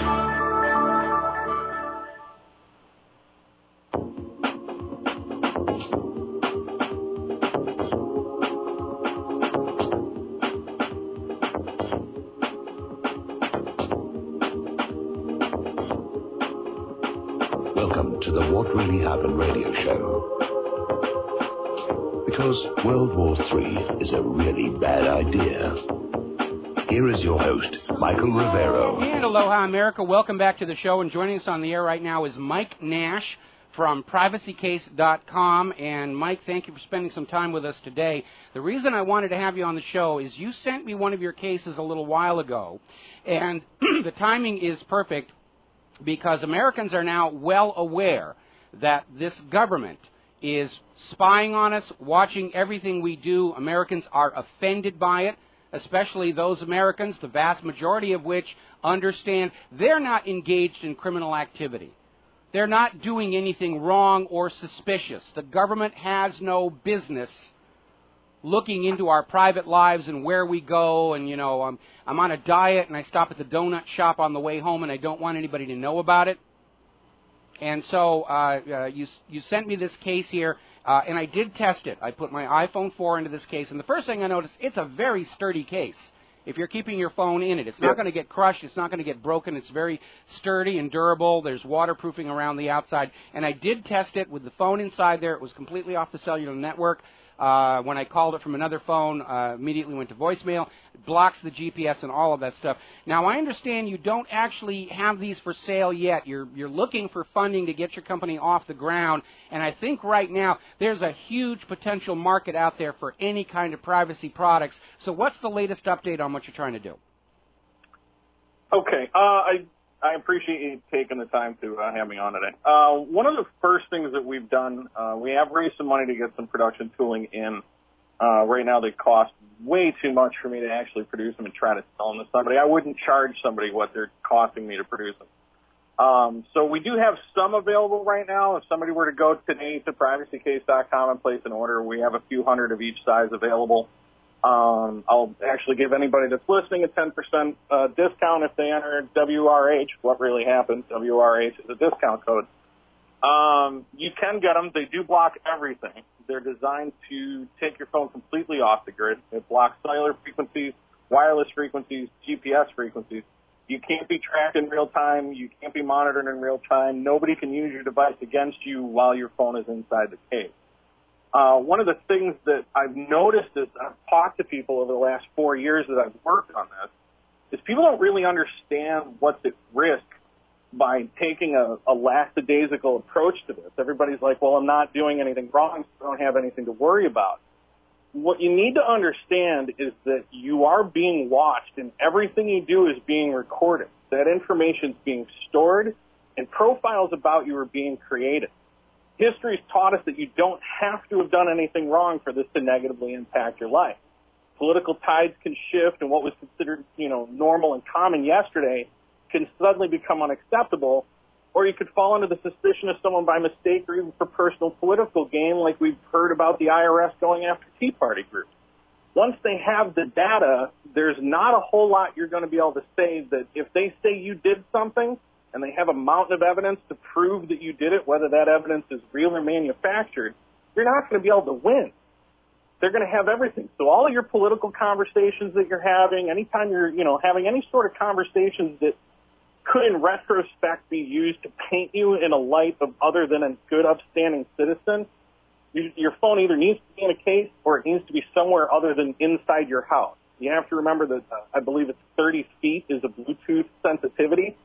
So anywhere within 30 feet of your phone, even speaker phones, the new iPhones have three-dimensional microphones that can pick you up in a crowded room. Get these things away from you if you're having any sort of conversations. If you're fighting with anybody, if you're debating with anybody, if you're engaged in a business meeting with somebody, your phone needs to be secure. I'm not saying don't have them with you. We're all pretty much tied to them at this point.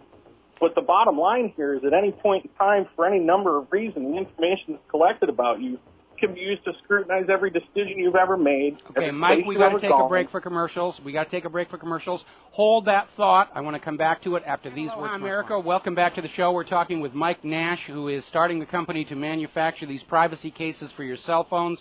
They are very, very good cases, just in terms of their sturdiness.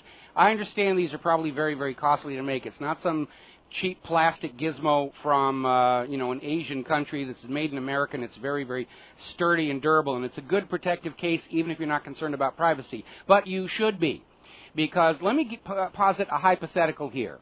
And again, going back to the long track record of people inside the government deciding to personally profit from your data. Let's say somebody working at the NSA or even the cell phone company has a good buddy who's a burglar. And the burglar says, look, keep an eye on the person living, this person living in the house. Tell me when they're driving over, 10 or 20 miles away from their home. And then I'll know it's safe to go in and break into their home. And that's another reason to be very, very concerned. Even setting aside the idea of government spying on you for tyrannical reasons, this government cannot be trusted with the data. And it could be used to render you more vulnerable to criminals who are, sharing the loot with these NSA workers when they're not busy listening to dirty phone calls from our military people. So, again, we live in a nation in which your right to privacy is not, in fact, guaranteed by the government. It is, in fact, violated by the government for various nefarious purposes. It's completely uncontrolled. They are not taking care of that data. And you have every right and you have a moral necessity right now to take steps to guarantee your privacy so that some government bureaucrat isn't going to make money off of your business when you're in those private meetings talking about business. And really, I could keep on going about all these situations where people in government, people at the cell phone companies are using this information against you. So, you know, I don't mean to interrupt, but according to William Binney, they're storing all of this data. yes. It's not, UCIT 18 says that they can store all the data they want, and it isn't even considered a potential violation of your rights until they search it. So if they're not at risk of violating your rights by collecting the data, they're collecting all the data. And when the software catches up that allows them to filter that data correctly to come up with any combination of events, again, real or manufactured, to use against you, you're not going to be able to fight it. You're going to be standing there staring at a pile of data against you, and you're going to be going, I don't know where I was Tuesday of January on, 2005. I have no idea where I was. They do. Whether it's real or not, they have the data. So you have to start to really rein in what you're allowing out. I mean, if you're supposed to have privacy and it's supposed to be protected and it's not, it's really up to you to protect your privacy. Let me tell you so that's why we started. Go ahead.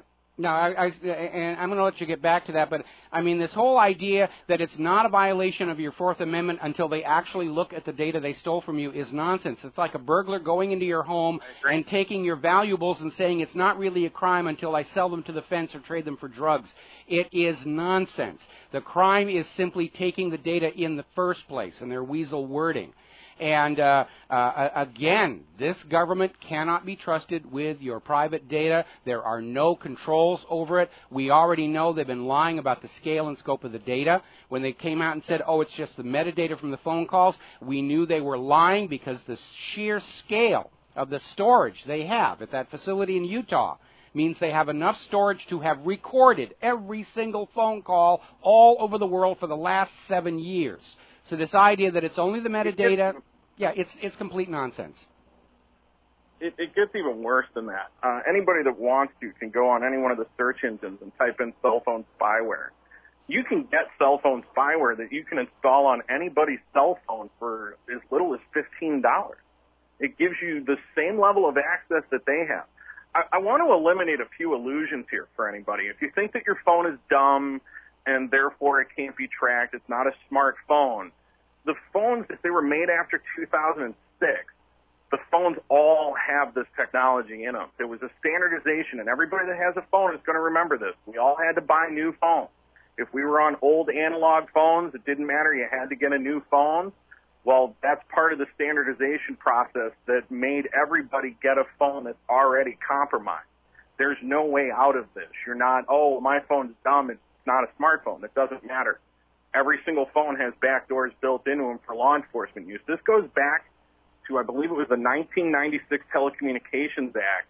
When they passed it, they wanted an entire enhanced 911 package built into all of these things so that they could track these devices down to, relatively precise.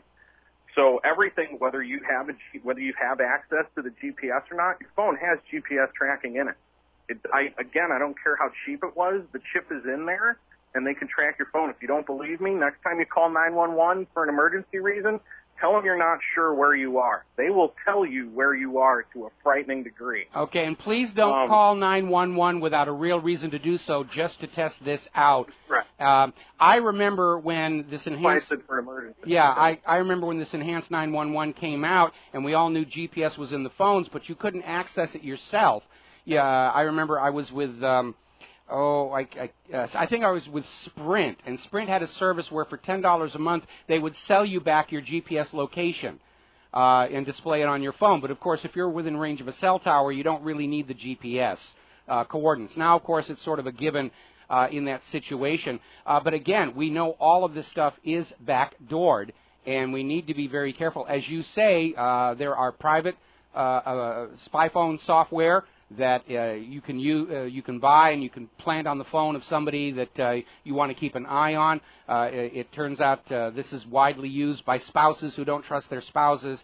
Where were you going? And I'm sure it's contributing greatly to marital discord, to sow that distrust and keeping an eye on everybody. So CBS News did a thing on spyware. They said the theft from corporations, white-collar crime. When you're in a conference room, I used to work in the hedge fund industry. When you're in the conference room and there's 22 people in the conference room and everybody's carrying a cell phone on them, you have no idea who else is listening. If the company provided that employee with the phone, in most states, not in all states, as long as the phone is owned by the company, it's their device and they're operating their software on their device, software they paid for, yes, they can activate that phone remotely and you won't know about it.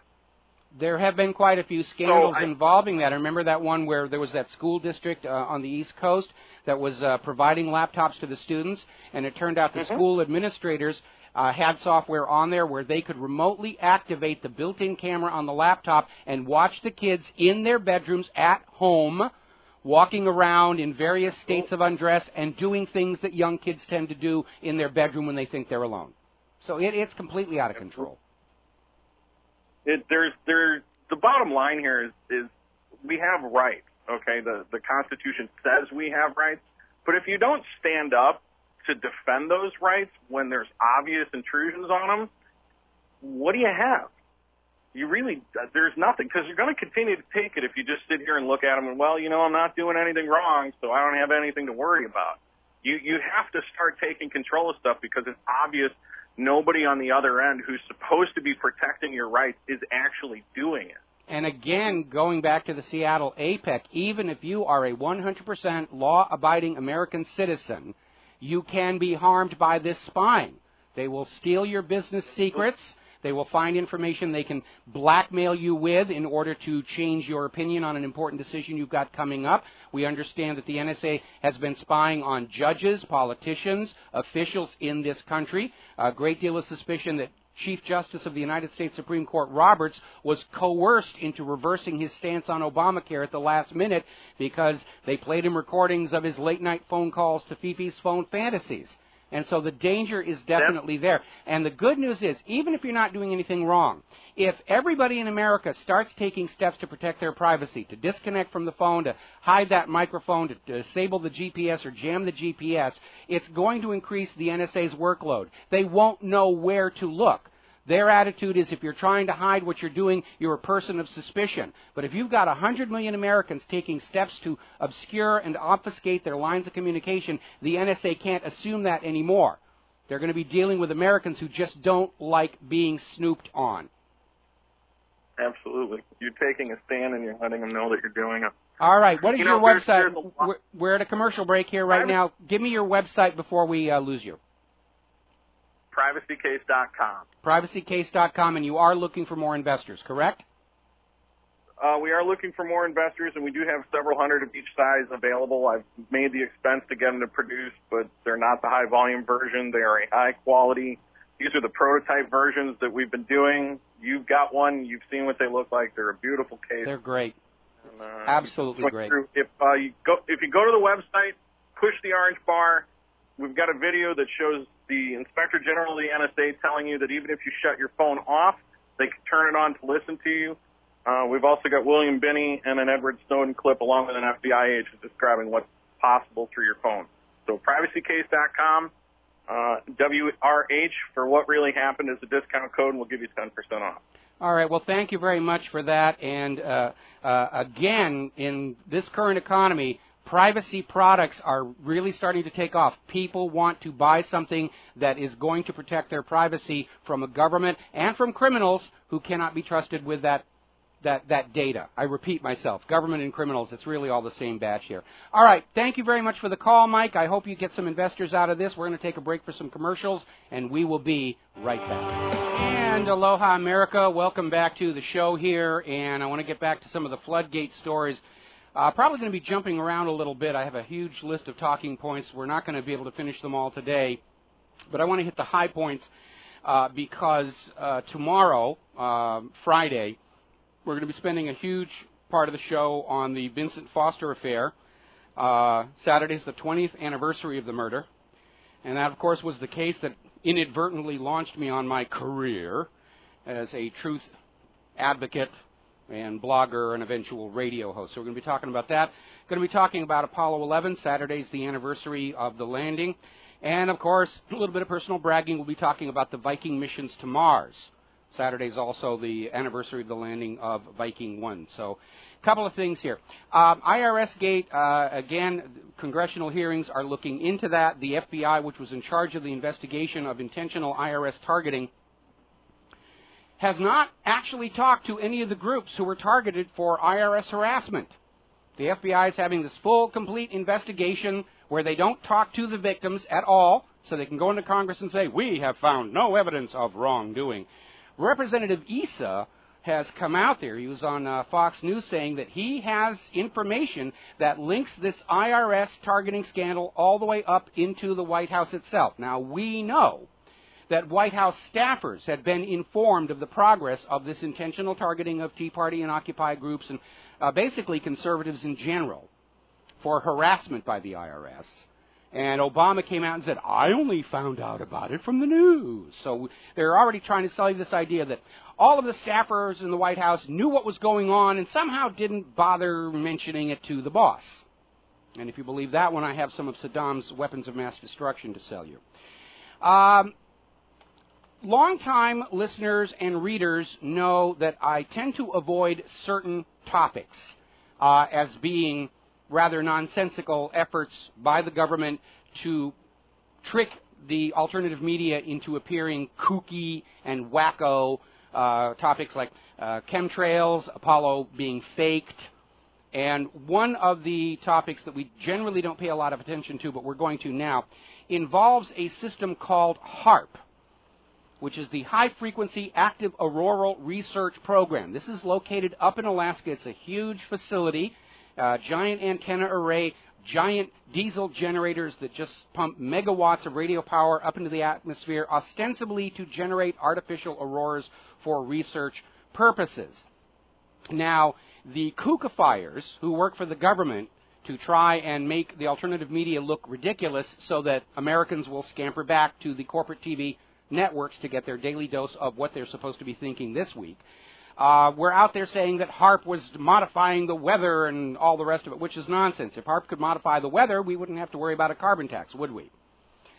Well, the reason I'm mentioning all of this now is that HAARP is being shut down. Their funding has been canceled, ostensibly because the Environmental Protection Agency has decided these giant diesel generators that power this facility are no longer meeting current standards for air quality up in Alaska. I'm not buying that one bit. You could upgrade or replace the generators and keep the facility going. The reason I think it was shut down is that HAARP's real purpose was to evaluate the possibility of synthetic aperture radar in the medium wave frequencies for over-the-horizon detection of incoming threats, all of which has been obsoleted by space-based radars and surveillance satellites. But I think that was what it was really trying to do. The idea was they were going to have this phased array radar operating in the shortwave band so it could bounce off the ionosphere and image something over the horizon where line-of-sight radar wouldn't work. And my understanding was they never really got this thing to work at all, so they've shut that all down. Let's see. Getting back up here, Netanyahu is now denying reports that Israel was considering agreeing to peace talks with Palestine along the original 1967 borders. That was a story that we were hearing yesterday. Netanyahu is now saying, absolutely not. We want it all. We will not agree to go back to the borders we agreed to before. Do you know that Israel has never actually officially declared its borders? In 60-some-odd years of existence, Israel has never produced an Israeli government map that says this is where Israel is. It's always written in dry erase marker out there. Meanwhile, we have U.S. congressmen, or members of the U.S. Congress, are now calling for economic sanctions against Argentina, because Argentina and Iran decided they were going to investigate for themselves the bombing of that Jewish community center that was blamed on Iran. And they've already discovered that the financing for this bombing came from a Jewish Argentinian government official. And they're following the trail of the money, it's looking like it's another false flag. Oh, we blow up this Jewish community center. We blame Iran for it. We demonize Iran. When they announced the investigation, of course, Israel went completely ballistic. Don't you dare challenge what we told the world about this. And now that Iran and Argentina are cooperating on the investigation, the U.S. Congress, ever obedient to Israel, is saying they're going to financially sanction Argentina now. Remember when they used to say Israel was our only friend in the Middle East? Right now, it's our only friend in the entire world. We'll be right back. Aloha, America. Welcome back to the show here. And we just got an email from one of our listeners reminding us that if you go over to Google Maps to look at Israel, it shows the Golan Heights as part of Israel proper now, even though it is only occupied territory. It also shows Jerusalem as the capital of Israel, which is what Israel would like, but Tel Aviv is actually the capital of Israel. So they're just moving all the borders around and trying to basically get everybody used to the idea that the borders are where Israel says they ought to be. But there's never actually been an official Israeli government map saying here are where the borders are. And, of course, this is a major sticking point. When you talk about, talks with Palestine, and Israel's first demand is you must recognize our right to exist. And, of course, the instant the Palestinians say, all right, we agree to that, and Israel say, well, Israel is all the way out here, and you're living on Israeli land, and you've got to leave. So it's a political trap that they're trying to play, as always here. Here in the United States of America, over at the University of California, they have a governing board, which includes student members.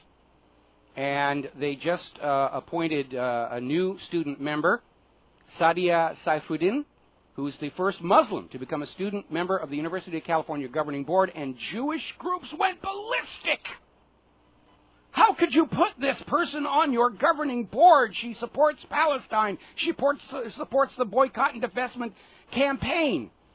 You're not allowed to have anybody running America's universities who's not blindly loyal to Israel. Boy, when I was a kid and I went to college, they were viewed as places of intellectual diversity, where you brought together different points of view. Thesis, antithesis, out of which came synthesis to guide the nation into the future. But now we're seeing this huge hue and cry where Israel's goal is you're not going to have a college or university anywhere in the United States of America that is not run by pro-Israelis. Because we've got to control the minds of the next generation to make sure they're just as loyal and supportive of Israel as all the previous generations. And of course, the more they do this, the more they scream and whine, the more everybody gets fed up with them. That's why Israel's international reputation, polls are showing Israel is a very disliked, distrusted nation among the world's population. And the longer the U.S. government continues to be obeisant to Israel, the worse our reputation becomes as well. We're being dragged down into the Al-Qaeda right alongside Israel.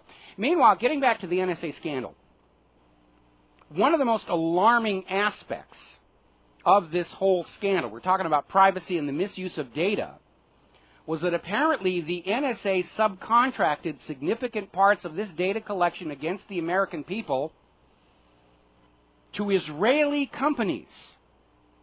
Companies owned, run by Israelis, links to Israel's government and military, and they are on the inside of this system to keep watch on all Americans. And why this is dangerous is illustrated by the spy scandal that broke just before 9/11. Just before 9/11 happened, the FBI stumbled on the largest foreign spy operation in the United States history, spying for Israel. And the revelations came out of two Israeli companies. Amdocs, which processed phone records for most of Americans' phone companies, which basically gave them the grid of who's calling who. And Converse Infosys, which was contracted by the U.S. government to build in phone tapping equipment to the American telephone system. And it was discovered that information gleaned from law enforcement, pagers, messengers, and phones, was finding its way to the hands of Israeli drug smugglers in this country so they could evade drug raids. And that's what tripped off the FBI into looking into this situation. And then, of course, 9/11 happened, and the story kind of faded away. Carl Cameron at Fox News did a 4-part story on the Israeli spying, and included in that story was an admission by a U.S. government official that there was indeed evidence that linked those arrested Israelis, the dancing Israelis, to 9/11, but that evidence was classified by the United States government. And I remember watching the original broadcast, and as soon as Carl was done, the Fox News talking heads were going on, oh, but there's no evidence Israel had anything to do with 9/11. Really? No, you'd be silly to think about that. Really? It's just completely coincidental, and you should never, ever think that Israel had anything to do with 9/11. Now, of course, the majority of American opinion is that, yes, Israel and the United States government did 9/11 to blame on those gosh darn evil Muslims to launch the century of unending war that was proposed by the Project for the New American Century here. All right, a little bit of news here that's breaking. Detroit has now officially filed for Chapter 9 bankruptcy, dealing with $18.5 billion in debt, decades of mismanagement, population flight, loss of tax revenue. The city is crumbling. Is it the canary in the coal mine for the entire nation? Yes, it is. Isn't it wonderful to live in a nation where you have a privately owned central bank issuing all of the public currency as a loan at interest? And don't take my word for it. Go out there and take a look yourself. Every nation on earth with a private central bank controlling their economy, issuing the public currency as a loan at debt, is drowning in trillions and trillions and trillions in that debt, all created out of thin air. The reason it can't be paid off is that the trillions in debt never existed. It's not real. It's a bookkeeping entry. And Detroit is a warning bell for the rest of the United States of America. Austerity doesn't work. Greece has proven that. The only thing that works is Andrew Jackson's solution. Shut it down. Go back to the economy this nation was started with, where the government creates the currency, spends it into circulation to buy what the government needs. The currency flows through commerce without accruing interest to a private central bank and is taxed back at the end of the cycle to balance the books. That's an economy that serves the people. That's an economy where the public currency is a public utility. We fought a war to break free of a private bank issuing the public currency as a loan at interest, only to have later corrupted U.S. government sell us back into that same system of slavery. What's happening today in Detroit will be happening in the other major cities soon, if this Ponzi scheme system is not stopped. Meanwhile, we're continuing to see the fallout from recent events in Egypt, where Morsi has been ousted. The military now has an interim government there, and everybody's scrambling to try and recover whatever political leverage they were trying to accomplish following Mubarak's ouster. And amazingly enough, the U.S. policies in Egypt are leading to a fragmenting of relations with the Saudis. Now, the U.S. and the Saudis have just been buddy-buddy and very close, loyal, dedicated supporters of each other, going all the way back to that petrodollar deal. But now the Saudis are starting to say, we're not so sure that what the U.S. is doing is good for the region. Because by now, I'm sure the Saudis are realizing sooner or later the U.S. is going to come into their country and take it back over, control the oil. Because the Saudis have been talking about maybe selling their oil for currencies other than the dollar, currencies that actually have some value to them, like the gold-backed yuan. Over in Syria, I guess they decided to stop mucking around with this covert overthrow masquerading as a popular uprising. Army General Martin Dempsey is saying that they now have a plan for direct use of U.S. military force in Syria. Your sons, your daughters are going to be deployed to yet another war in yet another Middle Eastern oil nation to make sure that oil nation only sells its oil for U.S. dollars, to make sure that nation accepts privately owned central banking. They have a plan ready to go. According to Dempsey, the White House is seriously considering it because they've been waiting for 3 years, almost, for this hired mercenary army to depose Assad. Now the hired mercenary army is fighting amongst themselves over whoever is supposed to rule post-Assad Syria. And it's coming apart here. Meanwhile, we've got this story coming out of Strat Risks, where in order to maintain a no-fly zone over Syria, Britain's outgoing army chief is saying you're going to have ground control. There has to be an invasion and assets on the ground in Syria in order to properly operate a no-fly zone. And sadly, he's absolutely correct, because the range of the existing Patriot batteries that are being deployed around Syria won't reach into the center of Syria. So what they're talking about is have to set up a beachhead inside Syria from which to deploy more missiles to enforce a no-fly zone. It's another outright invasion by the United States of America to try and save itself from yet another financial mess. Long, tragic history. Crash of 1907, get out of it with World War I. Crash of 1929, get out of it with World War II. Crash of 2008, the United States has already invaded a dozen countries on 2 continents. Technically, it's already a world war. China is sending more of their troops down to Africa, to Mali, ostensibly to help with the United Nations mission down there, but I think what China is really doing is protecting their interest in Mali's gold. Remember, all the situation in Mali began 1 week after Germany requested the repatriation of their gold bullion from the Bank of France and the New York Federal Reserve. And the Bank of France and the New York Federal Reserve shuffled their heels and looked at the floor and said, well, it's going to take us a few years to come up with the gold bullion to send back to you. Next week, France invades Mali, which happens to be Africa's 3rd largest gold producer. Doesn't get more obvious than that. Now, prior to that invasion, Mali had been selling most of their mined gold to China in exchange for the Chinese yuan, which they could send back to China and get actual manufactured products for. That's how economy and commerce and trade are supposed to work. So France invades. They're taking control of the gold mines so they can replace Germany's missing gold bullion. China is sending in troops ostensibly to assist the United Nations, but we know what they're doing. They're going to be guarding those gold mines and make sure that that gold is still available for sale to China. So they're fighting over the world's dwindling gold resources here. I already talked about those Russian war games. I've been talking about that Colorado town that is literally getting ready to authorize the shoot down of any drones violating their town airspace. Now they're looking at maybe going one step further and offering a $100 bounty to any hunter who shoots down an aerial unmanned vehicle drone over town limits. Bring in an identifiable piece of the wreckage, get a $100 bounty. I think it's a good thing to do. I think it's a very good thing to do. We were talking yesterday about this drone that crashed near an Air Force base in Florida, shut down the entire highway. These things are dangerous. Near misses with civilian airliners, crashes into airplanes in Afghanistan, crashing on the highway now. These things are a clear and present danger to public safety. Now then.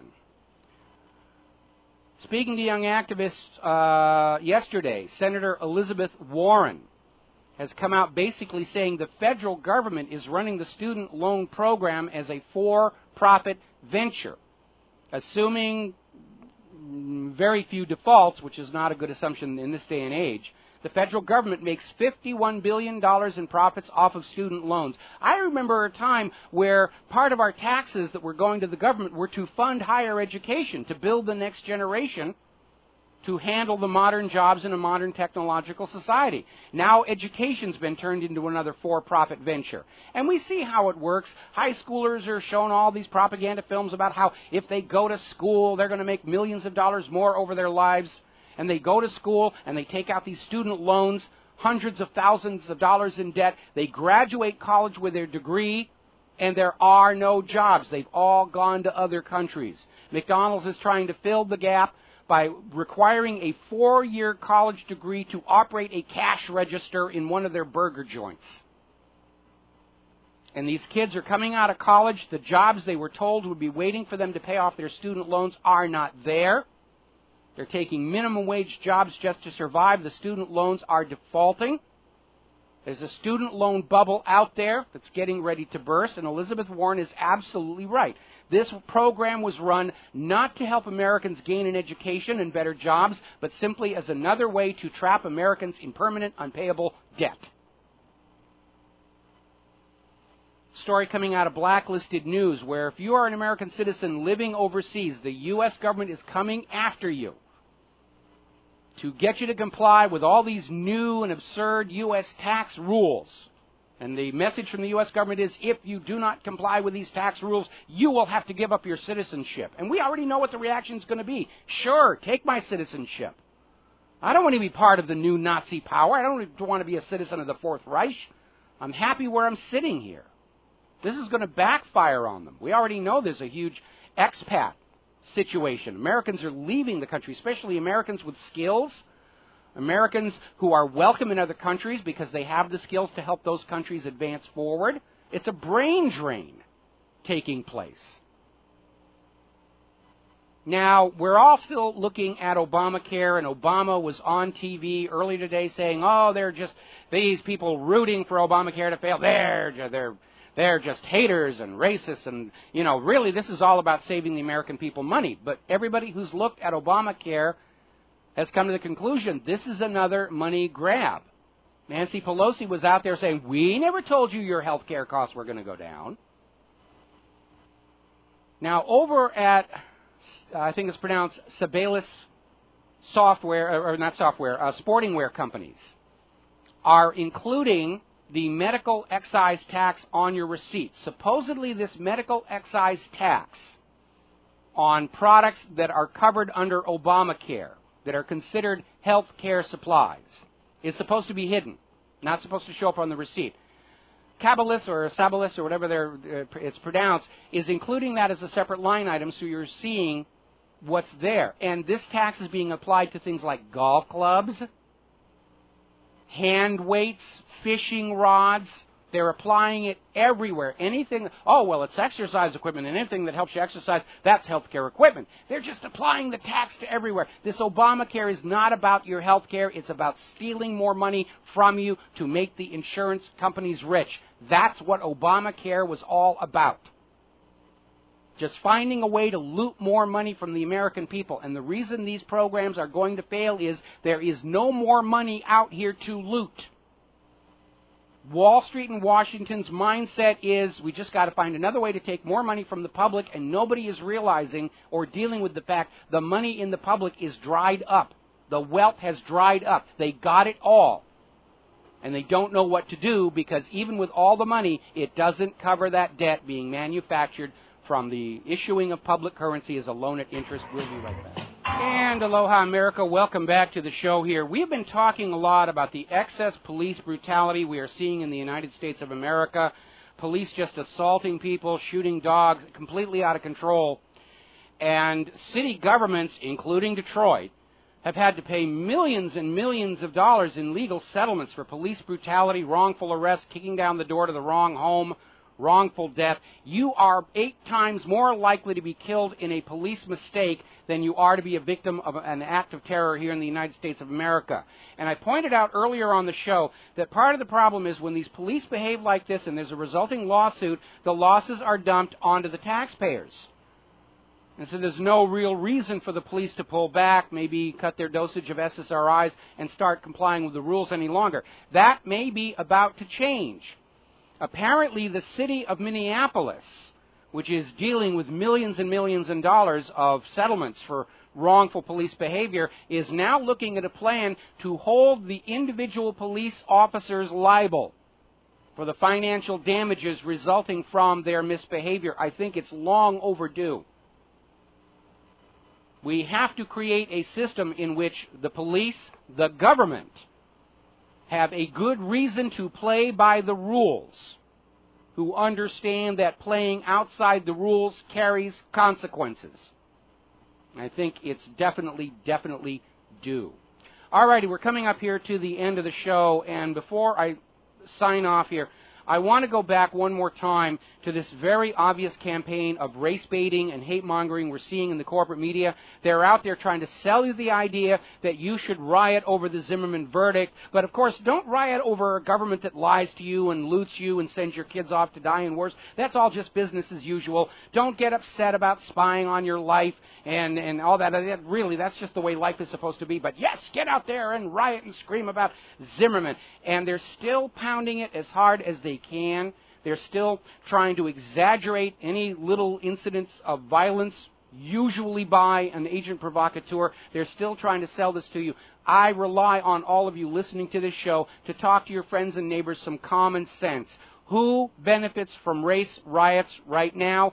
The government does. They're desperate to distract you from IRS Gate. They're desperate to distract you from Benghazi Gate. They're desperate to distract you from all of this stuff that's going on. They want you hating each other and fearing each other and watching each other so that you're not watching the U.S. government and the Federal Reserve. And so, again, call to Rivero's Rangers.